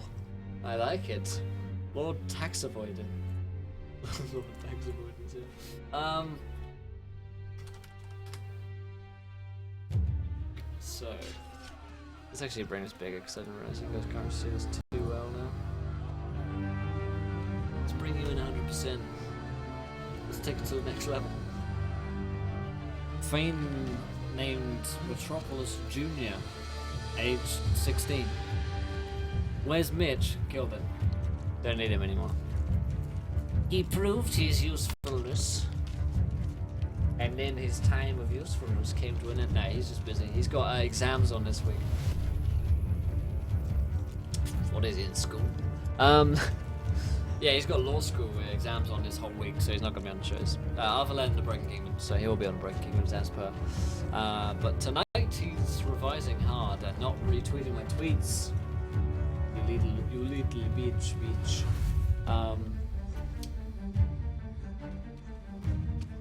P-Fart's still ahead.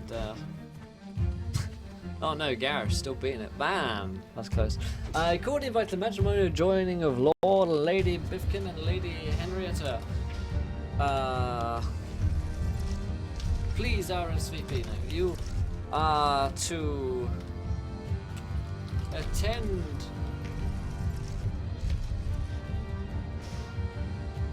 the blog. Why did I say blog? I don't know. I guess I was thinking about the stuff which I was about to talk to you guys. Yeah, it's true. Moldog was asleep for a lot of last week. He's back now. I tried to wake him up, but he was just sleeping. He was like spending some time with his girlfriend, apparently. She who opens the gates. You attend the ball. Alright, Strago, it's the food girl. You attend the ball. Jay, no, you attend the ball. Gag. No, you attend the ball at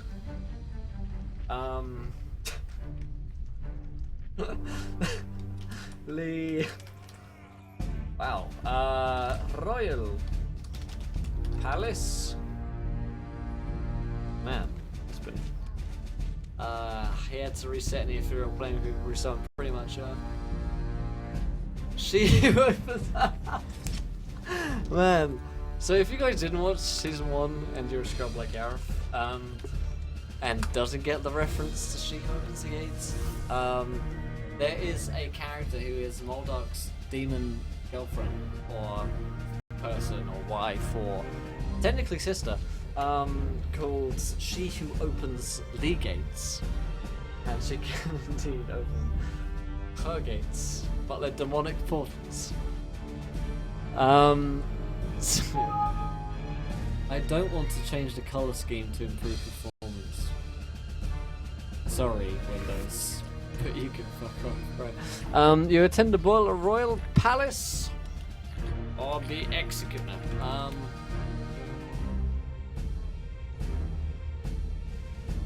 On the 17th. On the 17th day. Welcome. Thank you so much to Beast Hunter for following. Welcome, my friend, to the adventure. You, sir, are a gentleman and a scholar. Welcome to the adventure. How are you doing, my friend? Say hi in chat if you want to chat to myself. Attendance is mandatory, fun is mandatory. Good, yeah. I've seen a few of my time, but I never call them demonic portals. Well then. This is what my hair thinks of that. Okay, this is what my fucking hair thinks of this. You wanna see that? That is what my hair thinks of you. Give me your finger. So, on the 17th day, what's up, Beast Hunter, my friend? We're making some player handouts at the moment. And we've got a Q&A coming up here in just 20 minutes. If you have any questions about D&D that you want answered, then feel free. Of the 17th month. Attendance is mandatory. Fun is mandatory. I like that. So I've stolen it. Oops, don't want it. That's my lore.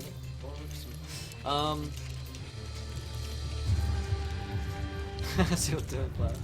It's nice artwork. Thanks, my friend. We've been doing a few bits.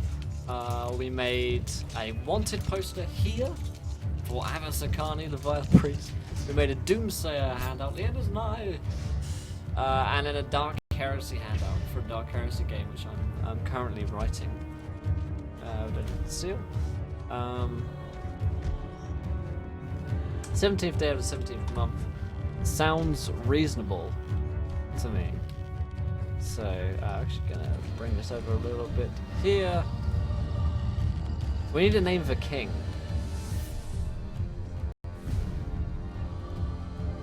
Yours nobly, King something. From your king names, guys. Nameless king. You've been busy, we have indeed. Will has inspired me. Lord Cameron Hogbugger must be an NPC in a campaign of mine. There you go, that's what I'm doing, inspiring hearts and minds. King Bladderbuster. King Cord.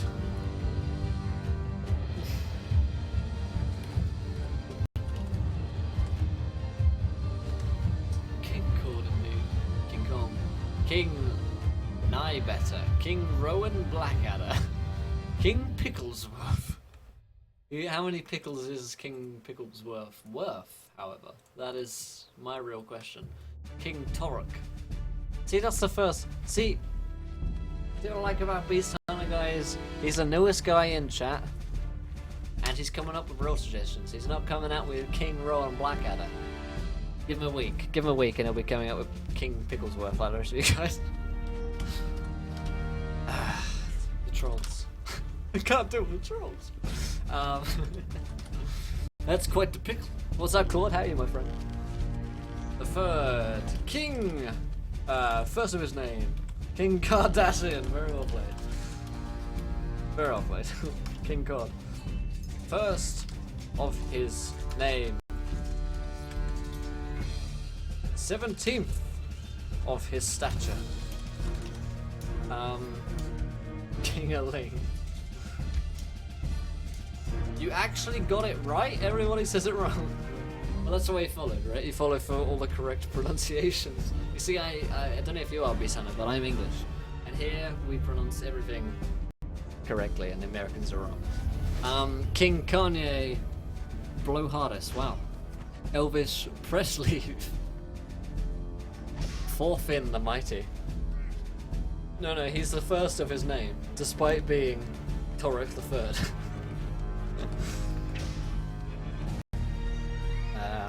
Yep, confirmed. Yeah, bring me over to name. It's annoying me that name isn't capitalized because it looks just nicer if it is. There we go. 17th of his stature. Rightful ruler of Dongonia. Where do you find you guys the map? Hey, nice gold there. Yeah, it puts Torok first and second spelled differently. What's up, Benedis? Bedinsis. Always get that wrong. I think I've seen that name before, right? Anyway, basically, Torok has gotten rid in history of the previous two Toroks, I think. He just deleted them in history.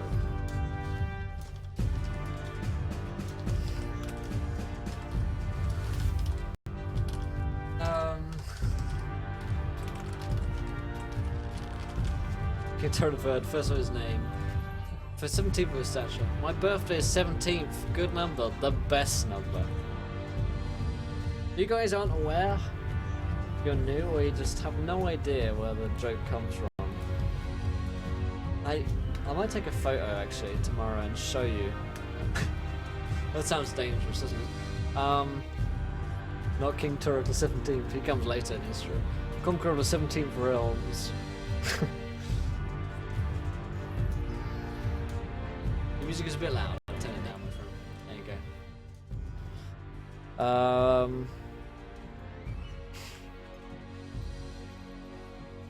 Alright, other than Conqueror of the 17 Realms. Yeah, but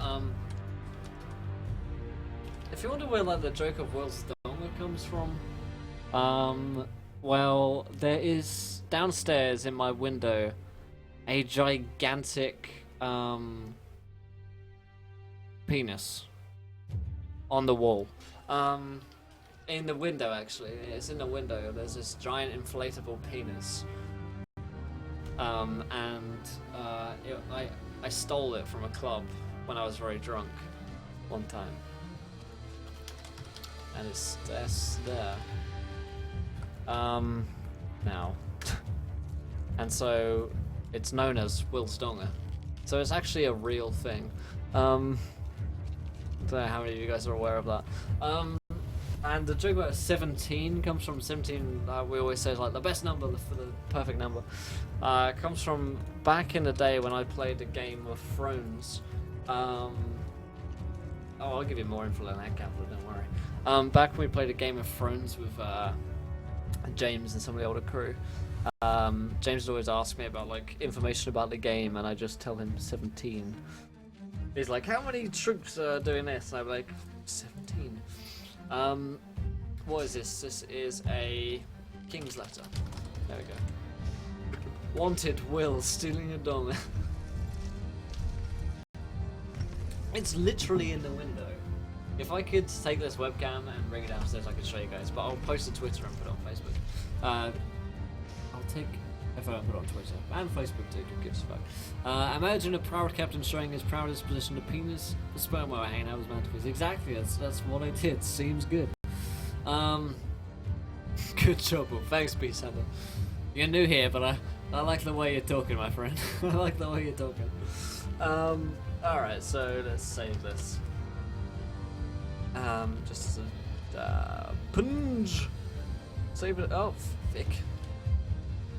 Unfortunately, I have massive fingers. So let's take this off here. Let's get it off. These are the two previous ones that we made. Bring that down here. Bring this one a bit smaller so we've got room to fit the next one on. And let's add in this bad boy. Image free. Could we please have image free? Yes, we could. The King's letter by order of the King. You are cordially invited to the matrimonial joining of Lord Biffkin and Lady Henrietta. You attend the ball at the Royal Palace on the 17th day of the 17th month. Attendance is mandatory. Fun is mandatory. Yours nobly, King Torek III. First of his name, 17th of his stature, rightful ruler of Dongonia, conqueror of the 17 realms. Perfect. We'll have to go. It's Leo here in Holland. Maybe see you next time on Crawling on Twitch. See you later, Kaplan. Good on you for hanging out. Unlucky you did Blue Dalek. I saw signs from outside of Pubbles advertising beer. Nice. An isle with the geographic shape of a nice pair of buns. Wait a screenshot. Awesome. If you want to send to Kaplan, want me to send it to you, then send me an email to contact@encounterroleplay.com. And email me there if you want it, and I'll email it to you. So if you want to use it, proper photo and stuff, then you can. So,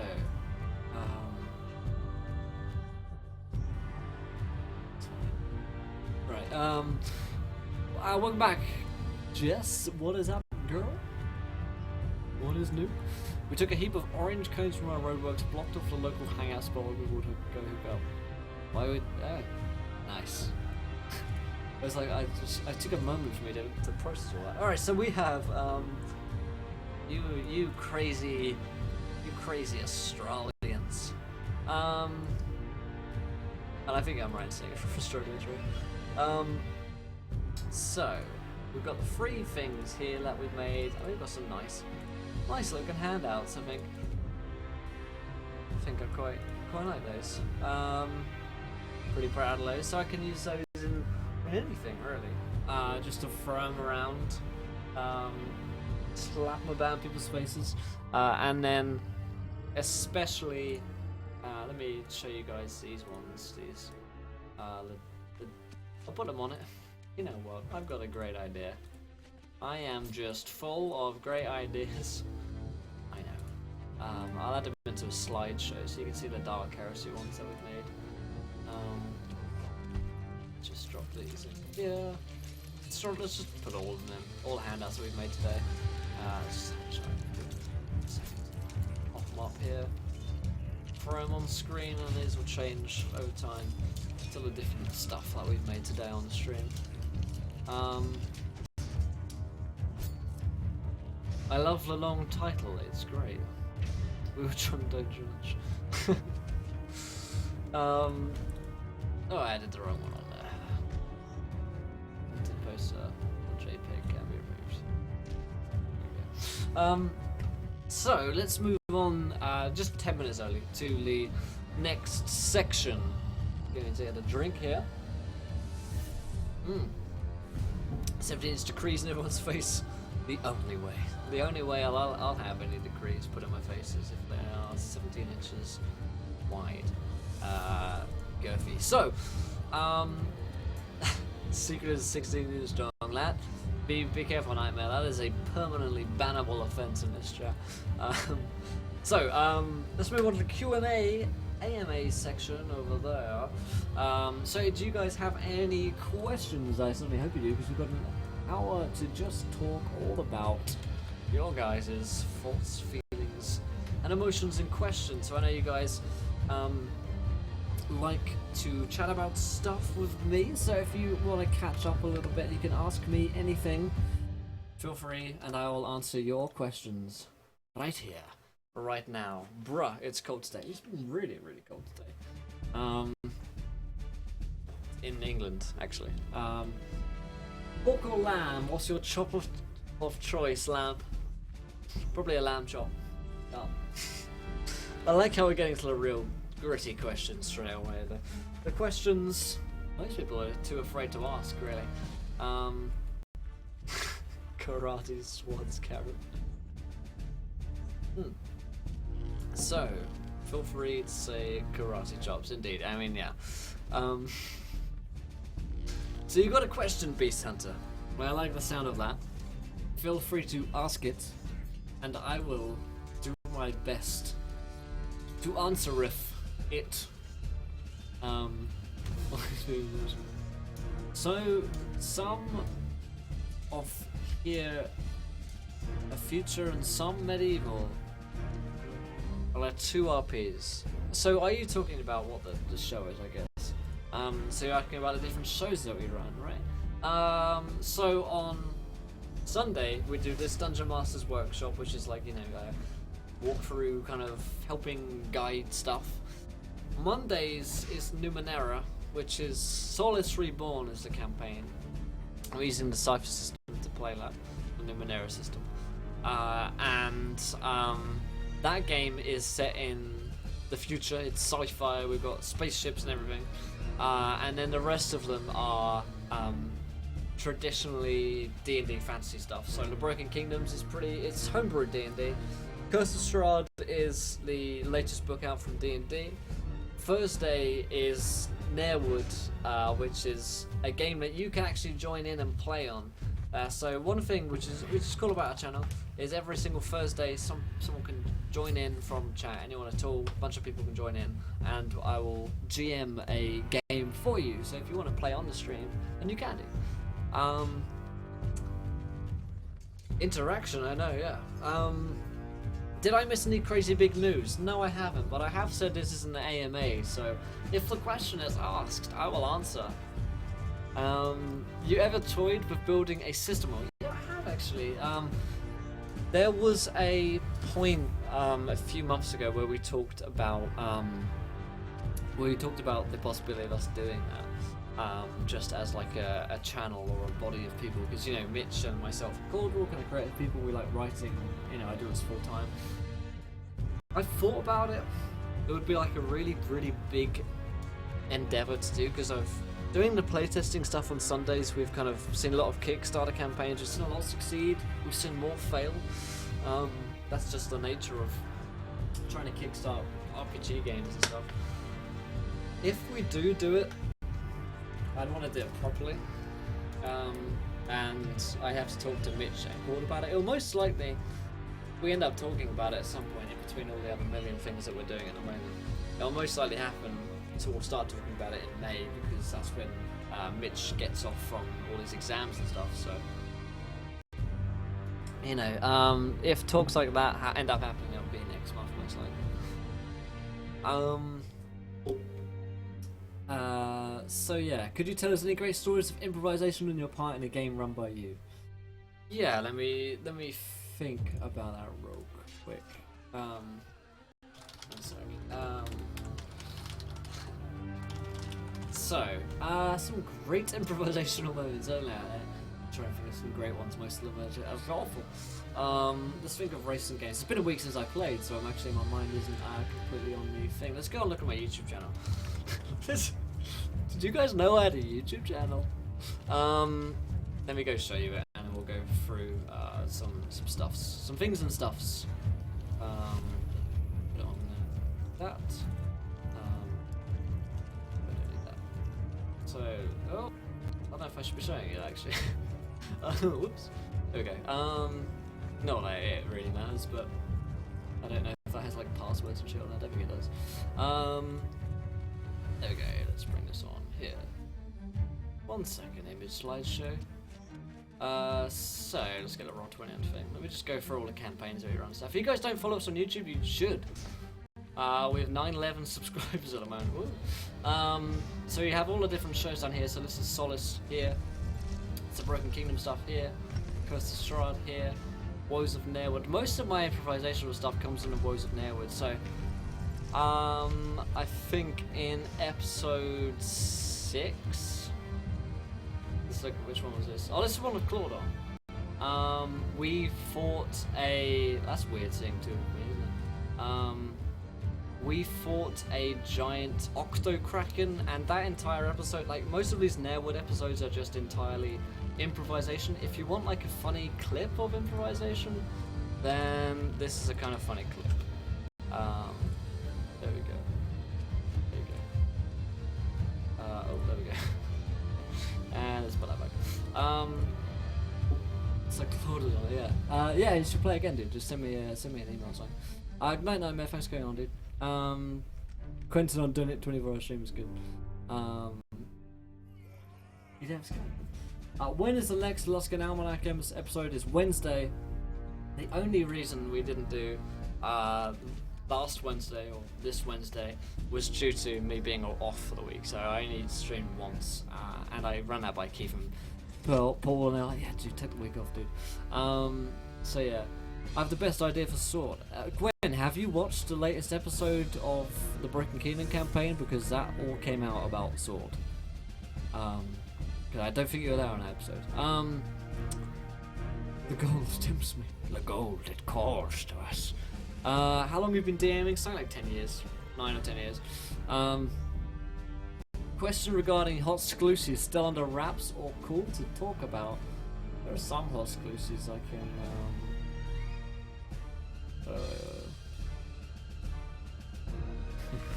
Okay, there are some hot exclusives I can talk about.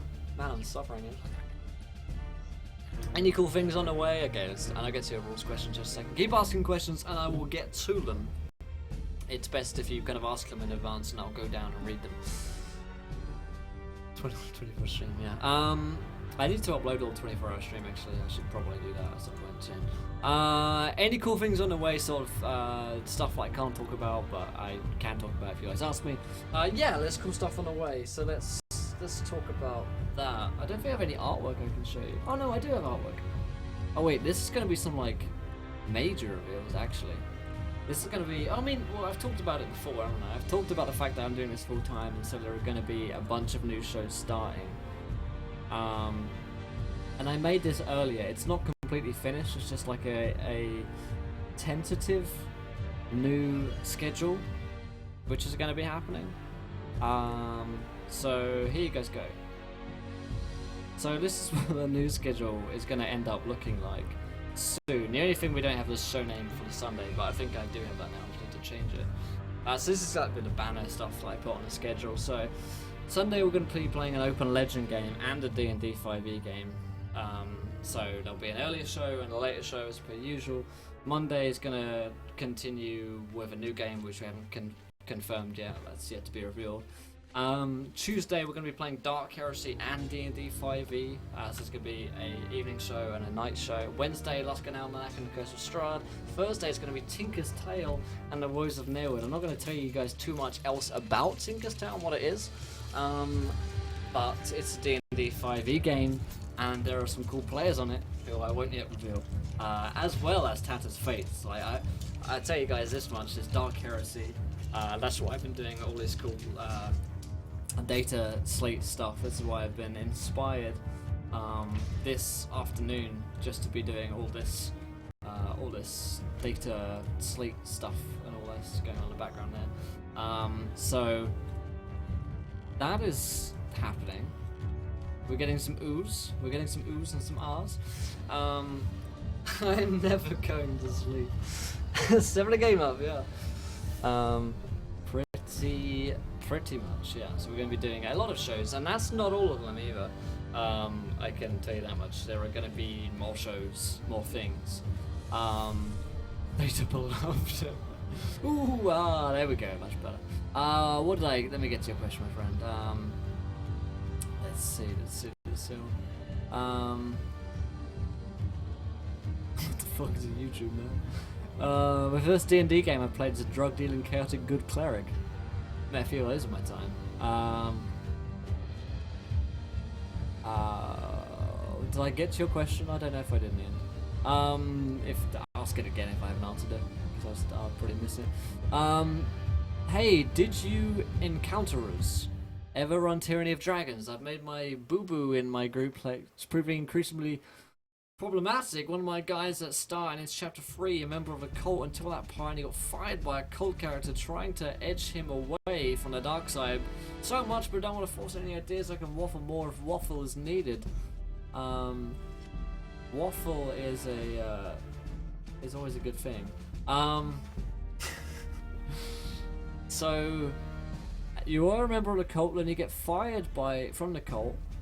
You're trying to get him away from the dark side, but you don't want to force it anyway to kind of help change this guy's alignment. Or does he want to change alignment? Does your character want to at all? Or your player character, have you spoken to him about it? Because that's probably one of the first things I'd do. I'd probably be like, look, I want your character to fit in with the game a bit more and be a bit more kind of lawful. Can we talk about how we do that? That's probably what I guess about doing that.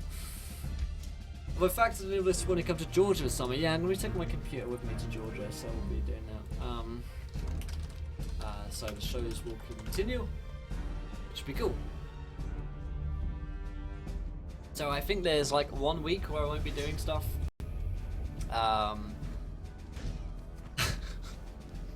Only if it's in the right color. Yeah. For sure. Oh look. Let's show you something.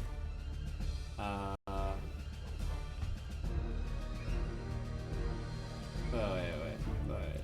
I've just happened upon a comment on YouTube. What a crazy coincidence that this has just come up. Actually, it kind of is.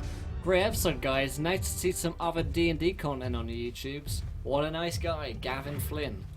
Shout out to Gavin. Good lad. You guys should comment more on our videos because it's funny. And I like seeing your comments. Not that you guys don't. But the comments are fun. Comments are fun to read during the day when I'm not streaming. AMA, ask me anything. Liking the new schedule. Good. I'm always a bit worried about how to strictly approach players without making adjustments to their characters. Not great socializer, right? Because I come across a bit of a derp. I mean, most of them do. As in them, I mean us. Most of us do come across as fairly socially awkward. So it's fine. Your players are probably aware of that. I mean, if they're playing with you, then they're cool with you anyway, right? So don't be afraid. I mean, you're all a GM, so you do have a certain amount of responsibility when it comes to being the one that has to step up and be more direct than your players. So, you know, at the end of the day, if it's one of those things that you kind of have to do, then you just have to step up to the plate and end up doing it. Sorry, I commented very bored with woo or something stupid. Oh, I saw your comment. I did, yeah. Bards yay or nay? Always yay. Always yay. Rules question. When players hit level 4 and up ability scores and choose up con score, giving a con mod increase, does the mod increase retrospectively up HP at earlier levels, or it's just for further level increases, I believe. Yeah. Or does it increasively? I don't think it increasively, does it? I don't know. Does a mod increase retrospectively up HP at the earlier levels? I think if you've rolled for it already, then I don't see why you would retrospectively add it in. But Devour, if I am wrong in that, then we know it's been, let's see, what did Gareth say? Yeah, I think it's going forward. Con mod affects health as a whole. I don't know if that's true. Let's go have a look. Let me get my D&D book up here, boys. I can actually get my player's handbook if, let's just look on Roll20, because usually, like, these character sheets kind of give you a good indication of what's going on. I'll just bring up Roll20 here. Halfling monks, yeah, and A. Oh, yeah. Why not? That's how I feel. You gain 1... Yeah, 1 plus con mod at each level. Otherwise, if you lose con from boys, you don't. Yeah, there's no way that your con score changes your HP other than when you roll 4 hit points each level. Yeah, I'm pretty sure that's. So if I just up this score to 20, yeah, hit points don't change. Yeah, in 5th edition, your con modifier doesn't have an effect on your hit points other than when you roll forwards. Hero Lab says that con mod affects every level. I think that's right. I don't think that's right. Maybe it is by the book, but I don't think I'd do that at all. Maybe it is. It's one of those things that I just make a decision on. As a GM, and just go for whatever you.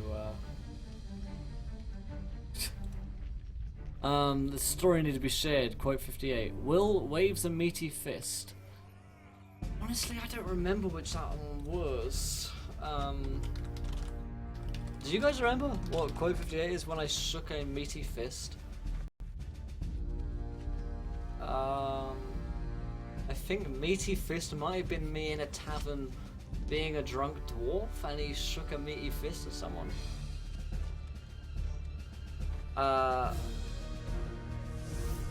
No, I mean, RPs wise, there should be ability to score improvements to reflect your advancement as a person. Yeah, I mean, if con mod changes, the bonus for every level changes. I don't think retroactively anyone would do that though.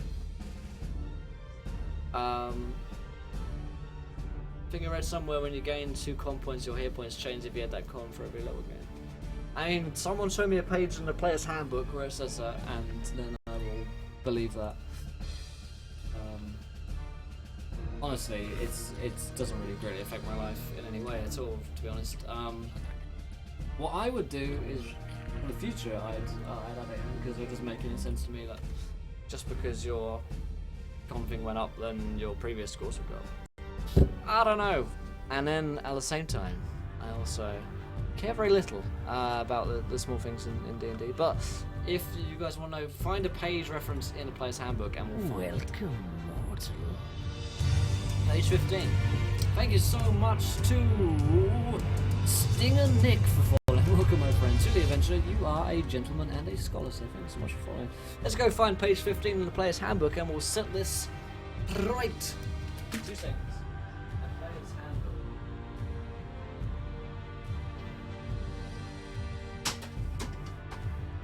Here it is. Page 15, I am told. More adventurers join us. Indeed, this is a good thing. So, fellows interested enough to be watching a D&D stream, at this point you will know page 15. Okay. Every time you gain level, You gain 1 additional hit die. Roll that die, add your Constitution modifier to the roll, and add a total to your maximum hit to your hit point maximum. When your Constitution modifier increases by 1, your hit point maximum increases by 1 for each level you've attained. There we go. For example, when Bruin or Battlehammer, totally not Bruin or Battlehammer from fucking Forgotten Realms, reaches 8th level, he increases his Constitution score from 17 to perfect round to 18, thus increasing his Constitution modifier from +3 to +4. His hit point maximum then increases by 8. There we go. Official, you've been ruled. There we go. Okay guys, look at the official ruling in the player's handbook. Yep, there we go. So, the book says it all, guys. The book says it all. Although, I don't think I'd actually do that. It was my choice to DM. If I was writing my book, I don't think I'd do that. But I'll end up writing a book at some point or another, because I've got way too much time on hand. Oh, you certainly are crazy, bro. Yeah, I also think feels like that's like really silly as well. But you know, D&D, like the concept of hit points are probably one of the most stupid things about D&D anyway. It's just like the worst way of dealing with health is with hit points. From like any game I've seen, really. It's a big flaw. Yay for extra health, I guess. Yay for learning. Yeah, I mean, there you have it. Them's the rules, kids. Them's the rules. I don't make them, and most of the time I don't use them. So there you go. It's interesting how it doesn't work on Roll20, because that's usually where a lot of this automatic stuff happens. Anyway, so yeah, new show, which name is coming soon. Tattered Fates is D&D 5e. Tattered Fates is Dark Heresy. Broken Kingdoms D&D 5e. Luskan Almanac and Curse Stride above 5e. Tinker's Tale is 5e, and Woes and Nail is 5e. So we've got a lot more D&D going on. Which systems handle health better, in your opinion? I like the idea of pools from Cypher System. I like the idea of pools. And then I like the idea of more tracking wound stuff. Rather, I've seen a few systems. I was playing Cypunk the other day, which the more I think about when we played that game, the more I want to play it more actually. Which had just a wound tracking system, and I think there were like 5 different bits, and you could up your wounds until you hit a threshold, and that was when you went. And those different wounds had different stages, so you like lightly wounded, X kind of effect, medium wounded, and stuff like that. A Jenga system, yeah. People keep telling me about this Jenga system game, which we've been talking about, yeah. But the thing about hit points is just it doesn't make any sense, kind of, sort of from an RP perspective. It just is really quite kind of like immersion breaks. Like, oh, I've got 3 hit points. What does that mean? Well, I've been slashed and my arm is off. Because we've been describing all this stuff, and then you know you get healed and nothing, and it all comes back. Play Fantasy D&D. I mean, yeah, as ever, as the big kind of disclaimer on everything, it all depends on what game you're playing and stuff like that. But yeah, hit points kind of not really the way to go, I don't think. Played Vampire a few years ago. It was good. Can't remember anything about it now. Fucking cool. Creating living worlds. Well, we did talk about this earlier. Yeah, D&D is great for like pick up and play, but it's just kind of a bit jarring. I've always found the hit point stuff. Never played D&D game. There you go. You can do on Thursdays. I know you said you didn't have Skype or something, but Skype is free. So the points for creating living worlds were, we just thought of some like scenarios and what effects they would have. But I would encourage you to check out the VOD, or check out the video on YouTube, which will be up tomorrow.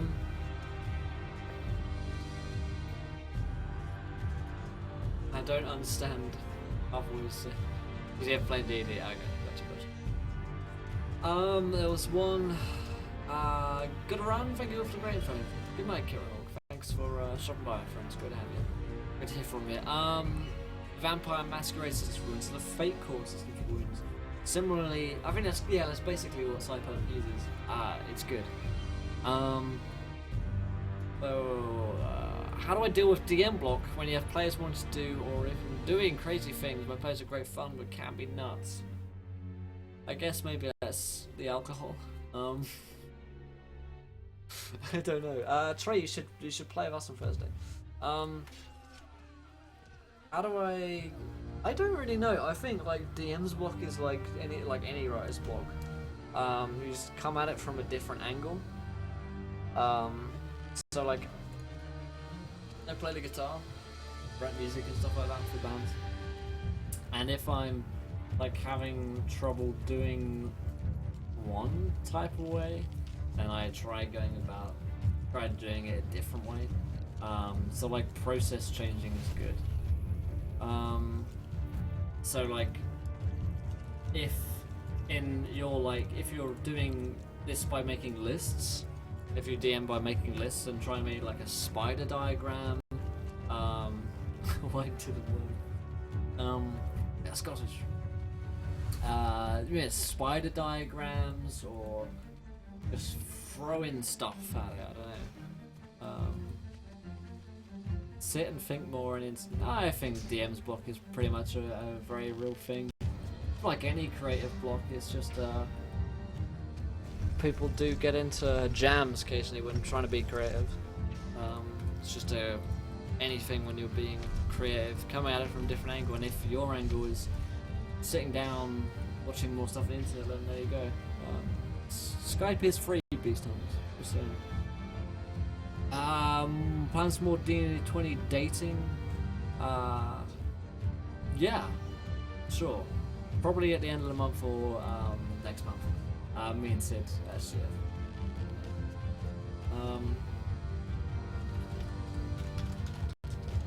We'll get around to that. We've had a busy week.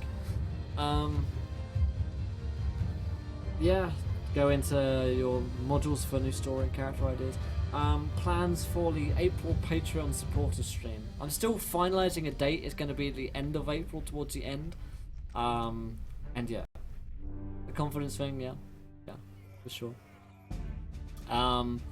It's going to be towards the end of April, and it'll probably be on a weekend. So it'll either be on a Friday or a Saturday, towards the end of the month. Probably the last week of the month, actually. But damn, I just see what the date is and what dates, things I need to organise stuff for. Damn. That's crazy. I know what I'm doing tomorrow. 24-hour stream organising. Damn. But dealing with crazy stuff, I don't know. You just gotta be ready on your toes, I guess. Yeah.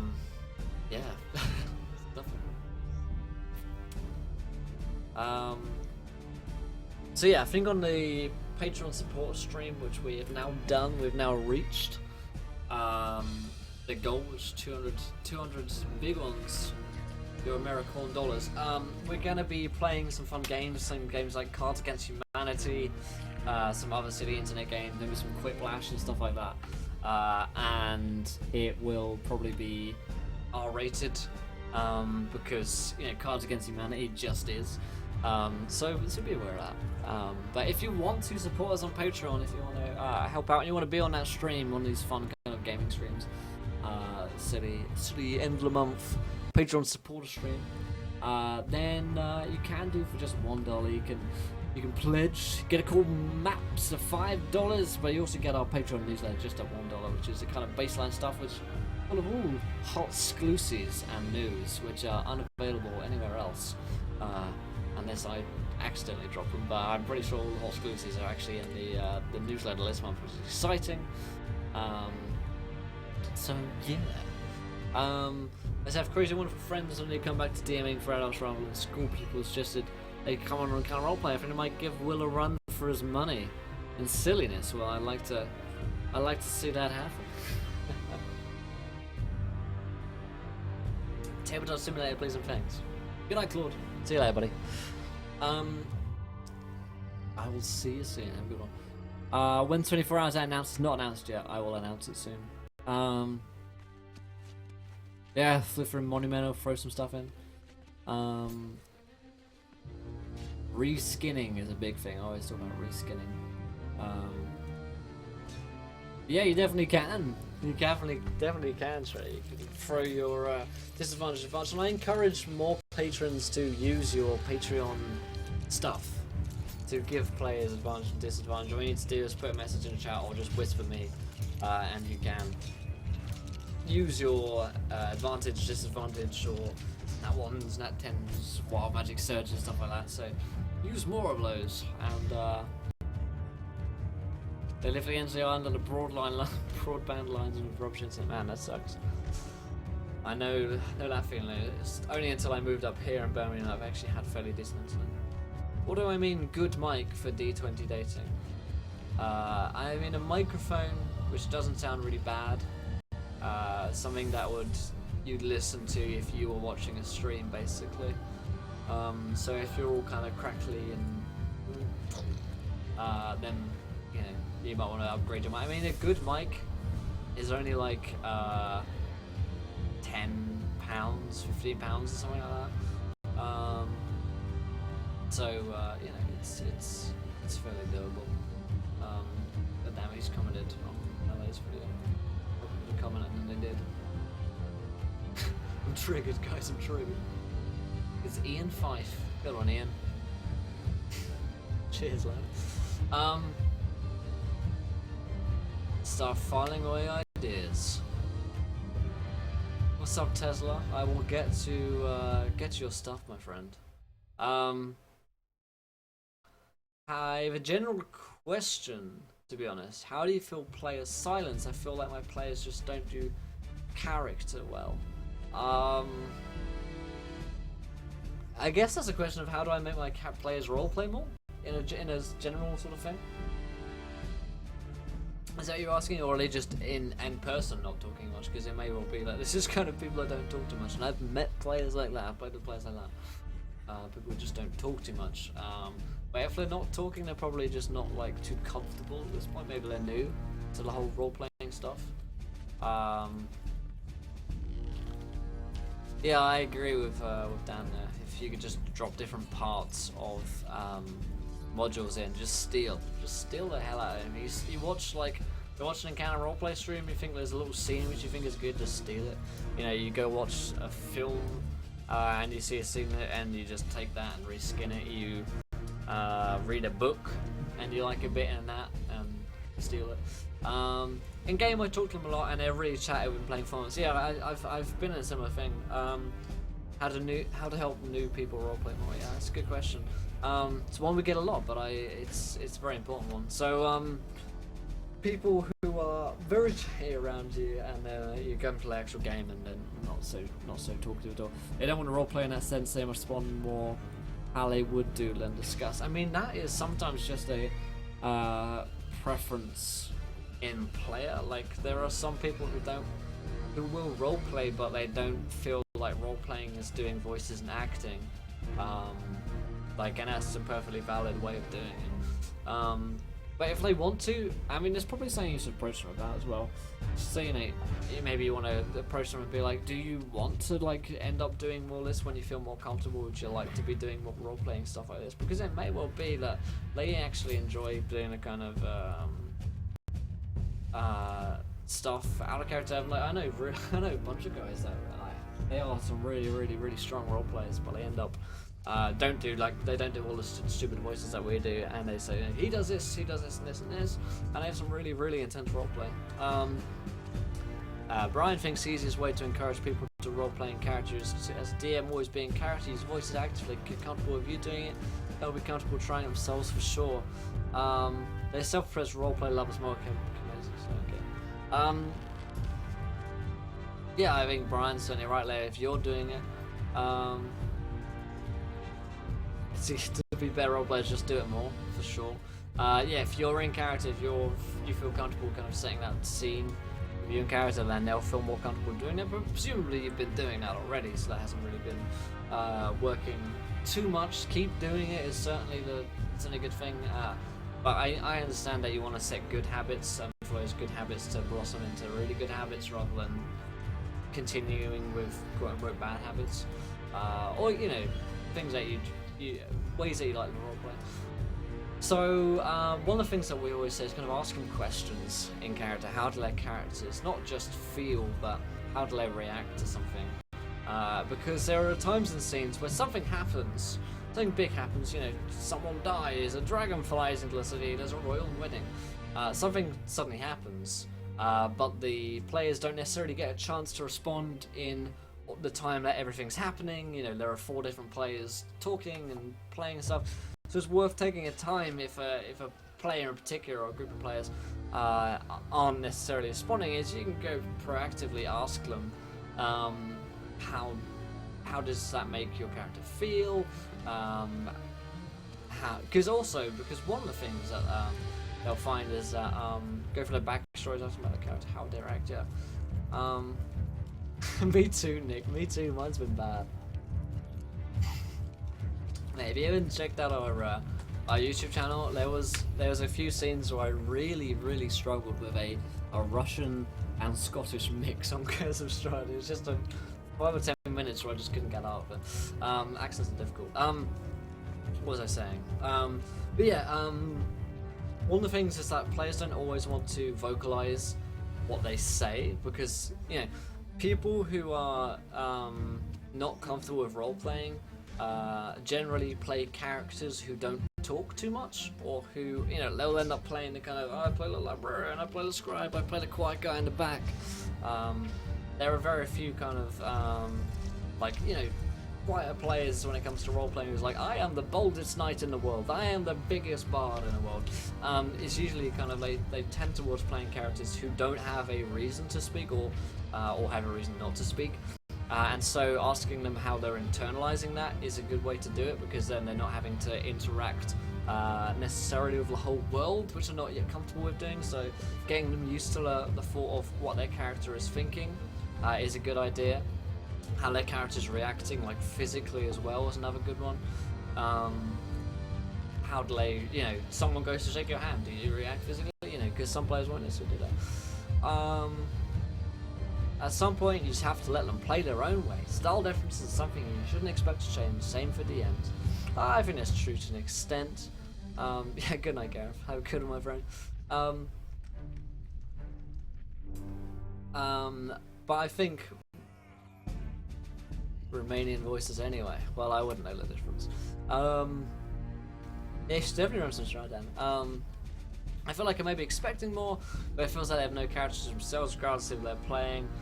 They all feel the same character. I know it just doesn't help when they just don't really respond to anything. I have to help them out. Sometimes they literally don't know what to do. Very true, friends. Very true. It's not a switch that just goes up in your head. Just went with it. Here you go. I think style changes and stuff like that are definitely very fluid and changeable, depending on what game you are in. So I think style differences are certainly more changeable than some people might think, or as commonly believed. Like, I always do this, my parents always doing this. Well, you find when you're playing in different groups, when you're playing, let me give you an example of a game under a different DM in which I play different. I play really differently under Cord than I do playing with Mitch as a DM. With Cord, because he does loads of the voice acting and loads of the like the in-character stuff, and Mitch has less of that style. He's like learning, he's been like incorporating it more and more, but he does less of the he says this, he conveys this to you sort of stuff. I find myself playing way more just in-character stuff as Grog in Solace, compared to like A Nation on the Move and stuff. It tends to be more like deep in everything as in roleplay stuff. So I think style changes are kind of pretty fluid once you're a comfortable player. It's just becoming that kind of a comfortable player, which is a thing. And DM styles can and should change for the group. The DM style of Nairwood, when I run, is far different to my DM style in the Broken Kingdom campaign, which should be the case, I think, because Welcome. thank you, Danny, because Danny's voice. Thank you. Welcome, my friend, to the adventure. You were a gentleman or gentle lady and a scholar. Thank you, awesome. Yeah, different setting could be different as well, but welcome, Danny. How's it going? But I think, yeah, DM styles definitely should and can change. Depends on the player group. So, for instance, you know, maybe you're playing with a group of guys that are like, we don't really want to roleplay. We want to have a hack and slash. We really enjoyed the combat side of stuff, and in that kind of sense, if I had a group of players playing that, or wanting that, and session 0 sort of stuff, then I'd completely change my style for them to enjoy the game. So in the Luskan Almanac, let's go there now. So in this game here in the Luskan Almanac, with Keith and Paul, my style changes a fair amount, because I was talking to Lem and I like to do less of the roleplay stuff. I like to think that my own style kind of encourages that a bit because I'm doing a lot of it, as Brian was saying earlier. But there is less of it. I took a conscious note to do less of that necessarily, and to make sure that they were enjoying the kind of combat stuff like that, which we'll get to soon, hopefully, in that game. But yeah, it's certainly a conscious thing. What do you say? I do DM differently for my school people, it's much more guiding than for my adult group. But yeah, very true, exactly. So I don't think a style of playing or DMing should ever be kind of set in stone. I don't think anyone has ever found their way necessarily, because there's no right or wrong way. Of course, everyone has preferences, and everyone kind of ends up falling into old ways or the kind of preferred ways a lot of the time. But it's good to challenge yourself for different players, different groups, and different DMs, I think.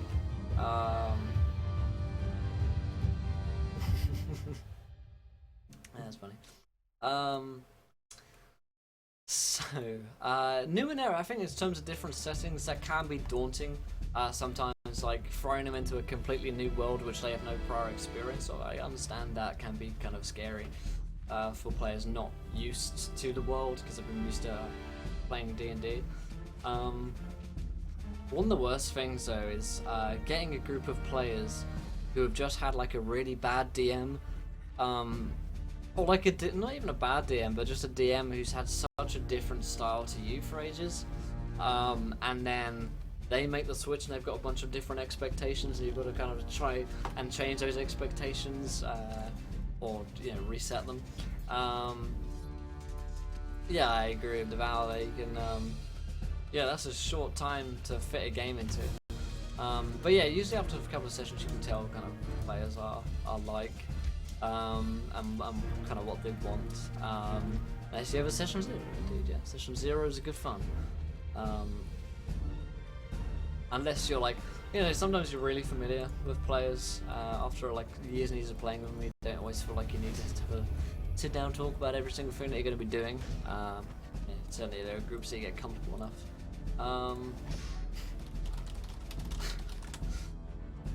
How do you think a D&D game would fare if one of the PCs started with just a race and a few sessions to learn their class? I thought about it for teaching purposes because of time limitations. Casually can be overwhelming from almost like an apprenticeship. That sounds cool, yeah. I mean, if, like I say, if you've got 15 minutes to get through a game, I mean, that's like character creation, you know, then you're done. Not even that, probably. Yeah, probably right, 15 minutes. Going through on pen and paper would be difficult, especially if, kids. Yeah, so definitely, like backstory stuff. You know, they're just building and learning their trade or their profession as a fighter. You know, maybe they're teaching in the army or they're learning about other stuff. I like the idea of that, certainly. Yeah. Apprenticeships. I like that, yeah. Especially because you don't have that time. You do have that time limitation. It means that you just can't cram in like everything into a session that you might want to in a private game. Yeah, goes with one. I have. It hasn't been pretty at times. Yeah, it's certainly taken a while. So yeah, different styles, changing. Tesla, I hope you have found a few ways to encourage your players to roleplay. It's not an easy one. It's worth sitting them down and talking to them about it out of character. Because similarly, if you're a player and you have a problem with a DM or another player, then you should approach your DM and that player. Similarly, as a DM, if you're having a problem with your players as a group, which does happen sometimes, the amount of DMs that come in here like, my players are doing this, or I need help with X with my players, then it's worth just sitting them down and saying, I have a problem with this because this, and this is why I feel like this is a problem. And of course, as I always say, people can't tell you that your feelings are wrong, because they are your feelings. They can argue with fact and what may or may not be true, but if it's how you feel, then they've got shit to say, I'm afraid, so your point will be validated just by that. Pre-gens is another good idea for running really short sessions. Yeah, just grab some pre-gens, like I made these before,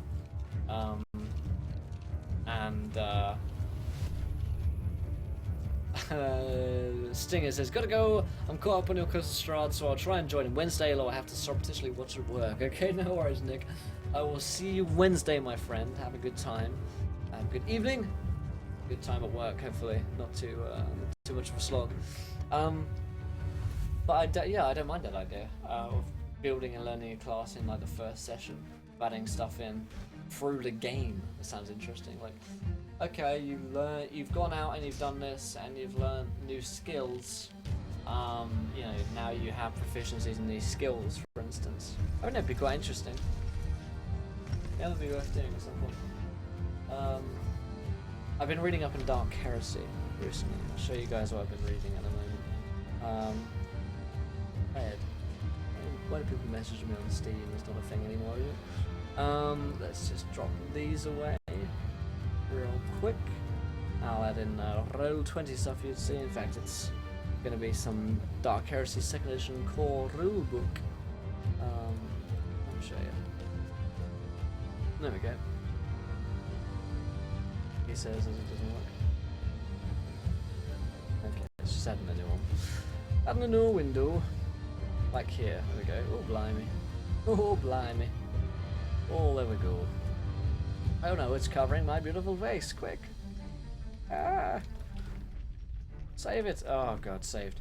Saved like a Bob Ross painting. Okay then. So, we're gonna take this happy little document here. Yeah, Dark Heresy, if you guys don't know too much about it, well, it's in a grim 40,000th world, full of sci-fi and guns and lasers and psychers and magic and demons and chaos and inquisitors and adventurers. We're going to be running a game called Tattered Fates, which is book 1 in the Harlock Legacy trilogy, and this is a book I had when I was a kid. It's actually from 1st edition Dark Heresy, and I have all of these Harlock Legacy books, but I never got to run them because my family would never play with me. Dark Heresy. Oh, I think they played once. I think they played one game. But we're going to be playing Tattered Fates and the Harlock Legacy, probably ending up in a 3-season show, which is exciting. So we're going to be playing through this. Very, very much. Well, in chat, gonna have to go to bed now. Oh, sounds good. See you soon. See you soon, Francis. Z says, I ran my first Pathfinder session today. Party had to escort a prisoner Hannibal Lecter type to execution, and through some seriously lucky rolls, he managed to convince him that he was innocent.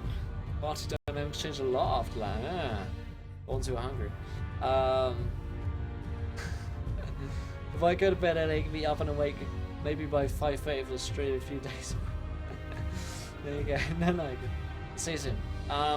What is up, or how are you, my ASMS leaders? Good to see you, buddy. How has the Yellow Justice been whilst I have been away?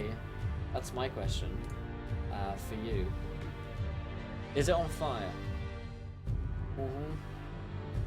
It will shortly be if there's any Yellow Justice about to be dispensed. We're raising it, we're lifting it up.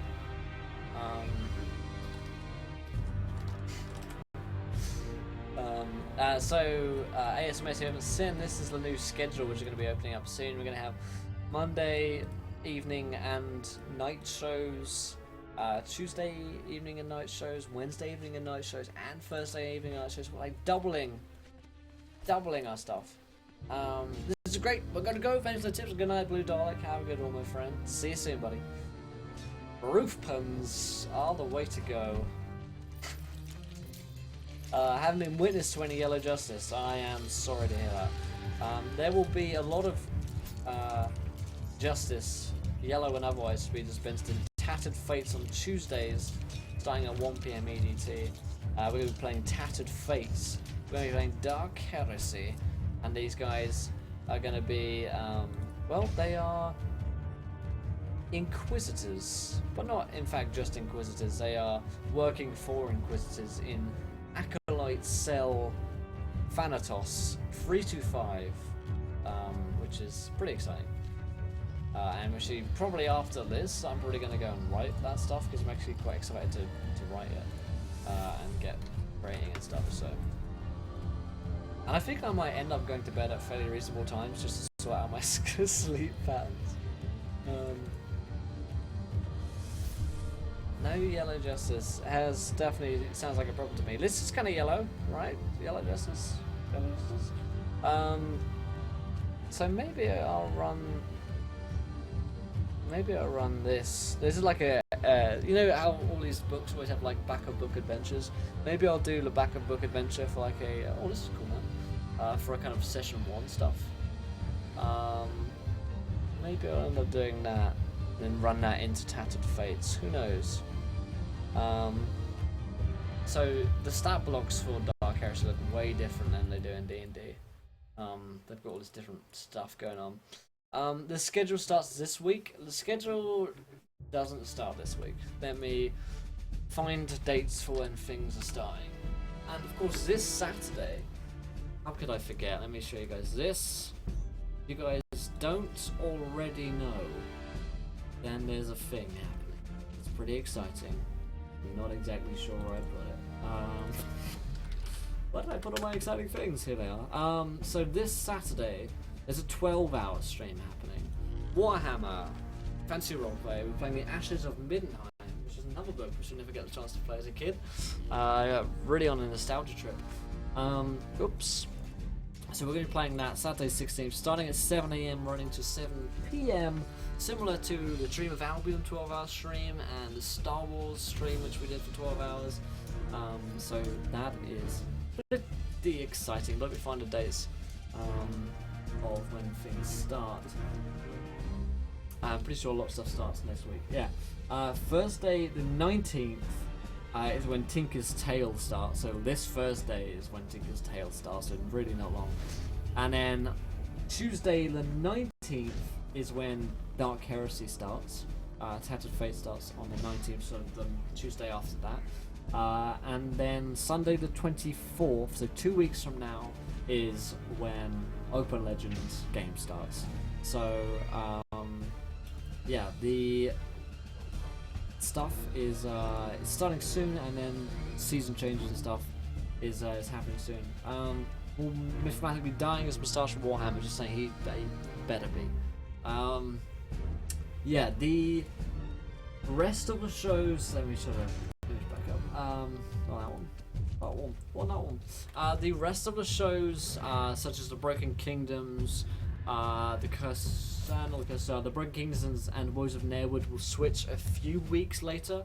So they will be switching just about as Open Legend game starts. So they will switch to some new games. But the Curse of Strahd is actually going to continue because we've got so much content to get through in Curse of Strahd, and it's a really popular game. It's got like 4,000 views on YouTube or something like that. So like we want to carry on playing with it, obviously.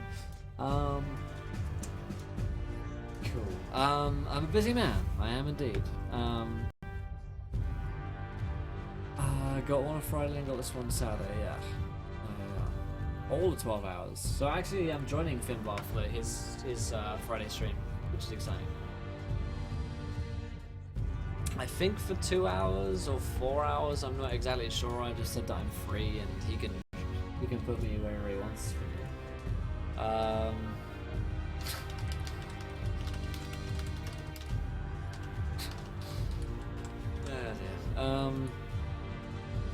So yeah, plenty of streamage happening. Let's get this one. Ooh, my big face. I think chat is this one. God, I broke the green screen. Where are you guys? Let's bring you guys into chat. Bring you guys into chat. That should be here. Around here somewhere.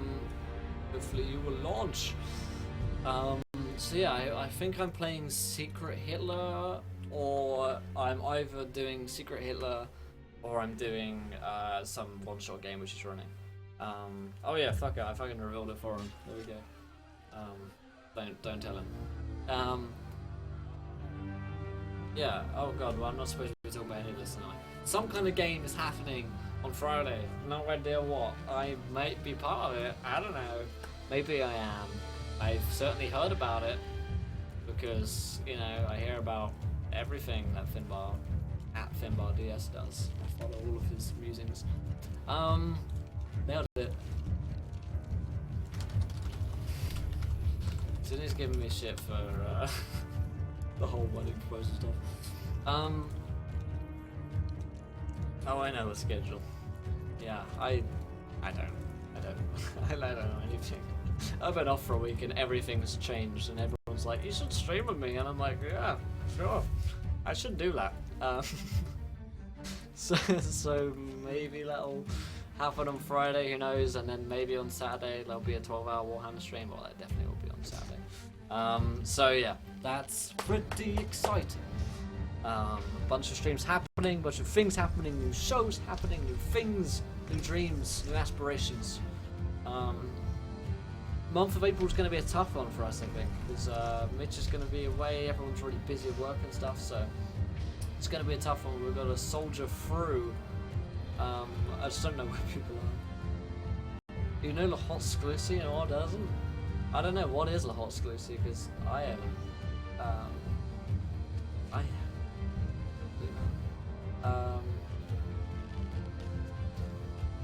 Dear Lord. Too many hot exclusives, that's the problem. I take a week off of hot exclusives and then suddenly they're gone. Suddenly all the old hot exclusives are gone and they're replaced by the new ones, and I'm just not ready for it. Too many things happening. You guys got any more questions? I can wrap up the DM's workshop. Wrap up this workshop of ours. Put the tools away. The tools of the trade away.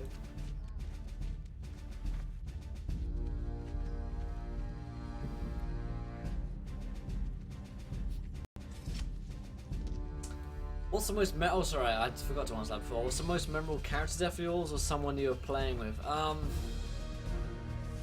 What's up? Skink Hatch. Like the name there. Interesting one. What's up, dude? Magic the Gathering. Yeah, great game. Most memorable character death of yours is someone I played with. Probably goes to Chord's character death, Jeckley, who we were in like a lab, and then the lab like kind of exploded. Jeckley kind of exploded with it. When's the first encounter roleplay lab? Yeah, next Tuesday. Can't wait. I'll be dressing up as Grog.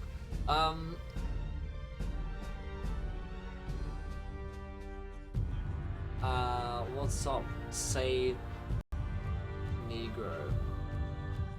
I get it. It's hilarious. It's a good joke. I get it. What was I saying? Oh yeah, Jekyll, he like got exploded by the lab, and then there's loads of viewer like donation stuff to end up like killing him, like getting rolled out ones and stuff on the health checks and medicine checks done for us to get him up.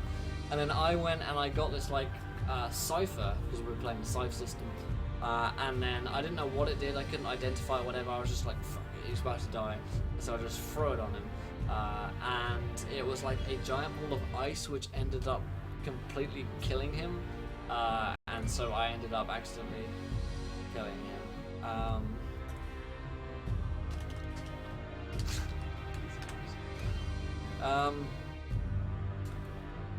So, it was a good death. It was a worthy death, I think. He did well. He did well. He took like 6 terrible rolls for him to completely die, and then 1 terrible cipher. When did this lady get here? When did she get here? I don't remember putting her down. Well, there you go. She's there now. Yeah, I ended up killing Cold's character. Luckily, he wasn't salty about it, so you know, it was all good. It was all good.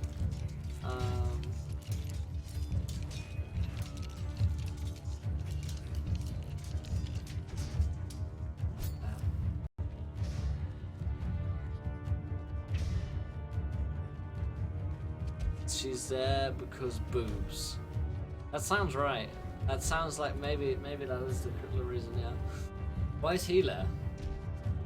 What the fuck is this guy doing? I'm in his face.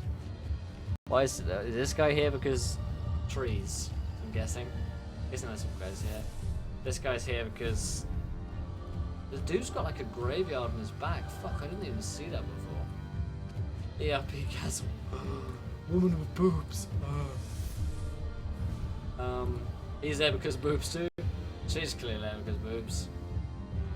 Classic D&D art, right? She's there. Go green, vote nation.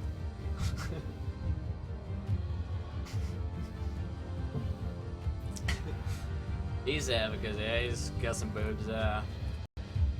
That's why I'm anywhere.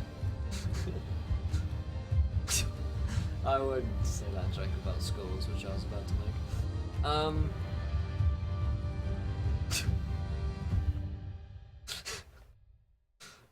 Oh dear.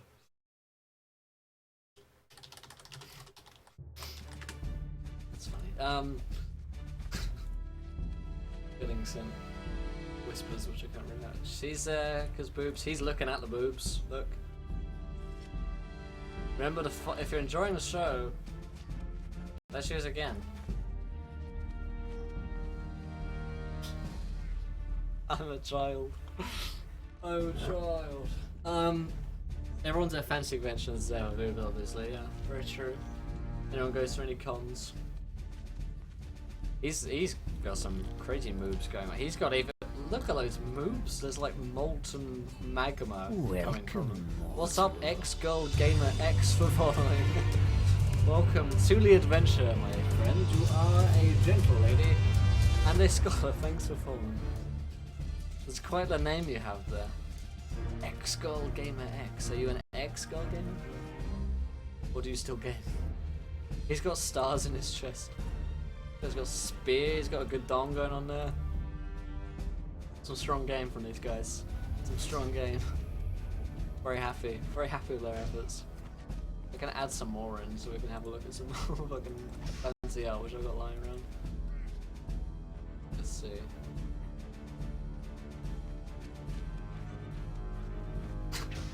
Just looking at all the bizarre art I have.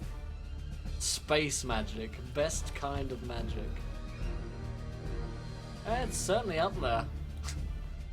It's certainly up there. What are the other kinds of magic?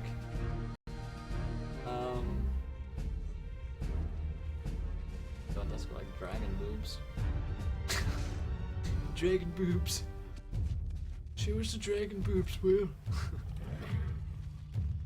Play Freebird. Good input, Go Gamer. Good input. I cannot think of any magics systems that had both space and magic.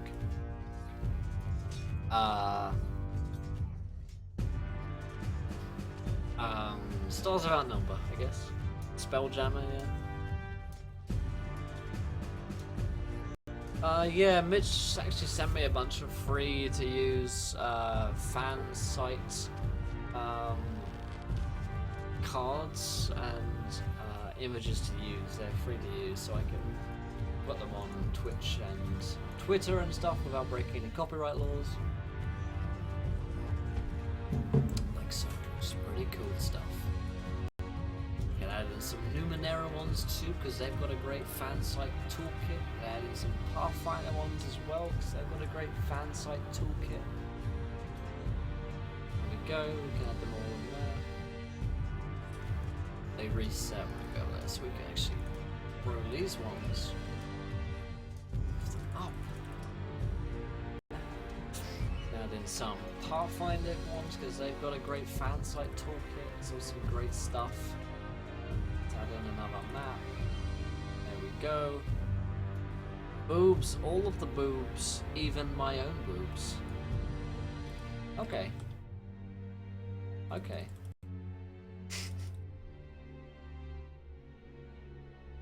There we go, there's some Numenera stuff. There's that one back. Oh god, they've all gone weird now though. There we go, let's bring it back. Bring your boys back. Now you're changing too quickly. Everybody's changing. I can't see the boobs. Sign me up. Send me in, coach. Send me in.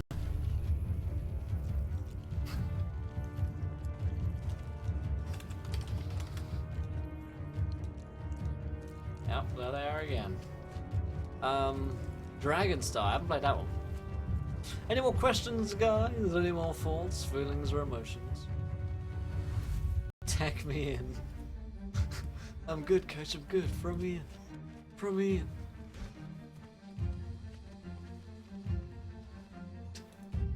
What's the game you want to run for a while but haven't for some reason? Shadowrun is one that I've been wanting to play but haven't, because I don't think it would work very well on stream. I don't want to read a 500-page rulebook. So instead I might play some Cypunk, because I played that before and I really enjoyed that. And it was like Shadowrun but way simpler, so that was cool. You gonna get your drink on of us tonight? Probably not tonight. Look at this guy's face! His fucking face. Oh, that was good.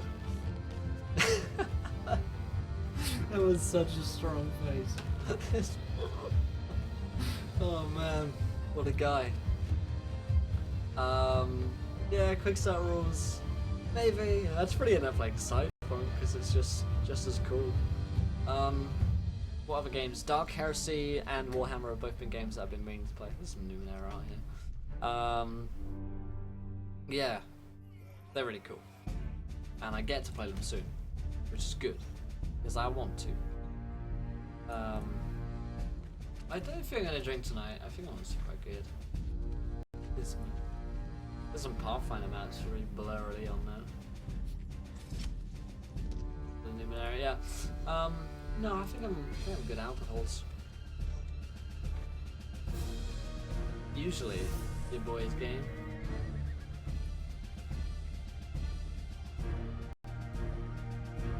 But yeah, Shadowrun's a cool game, so I should probably end up playing that. At some point I'll end up on a one-shot on some stream or another playing Shadowrun, probably.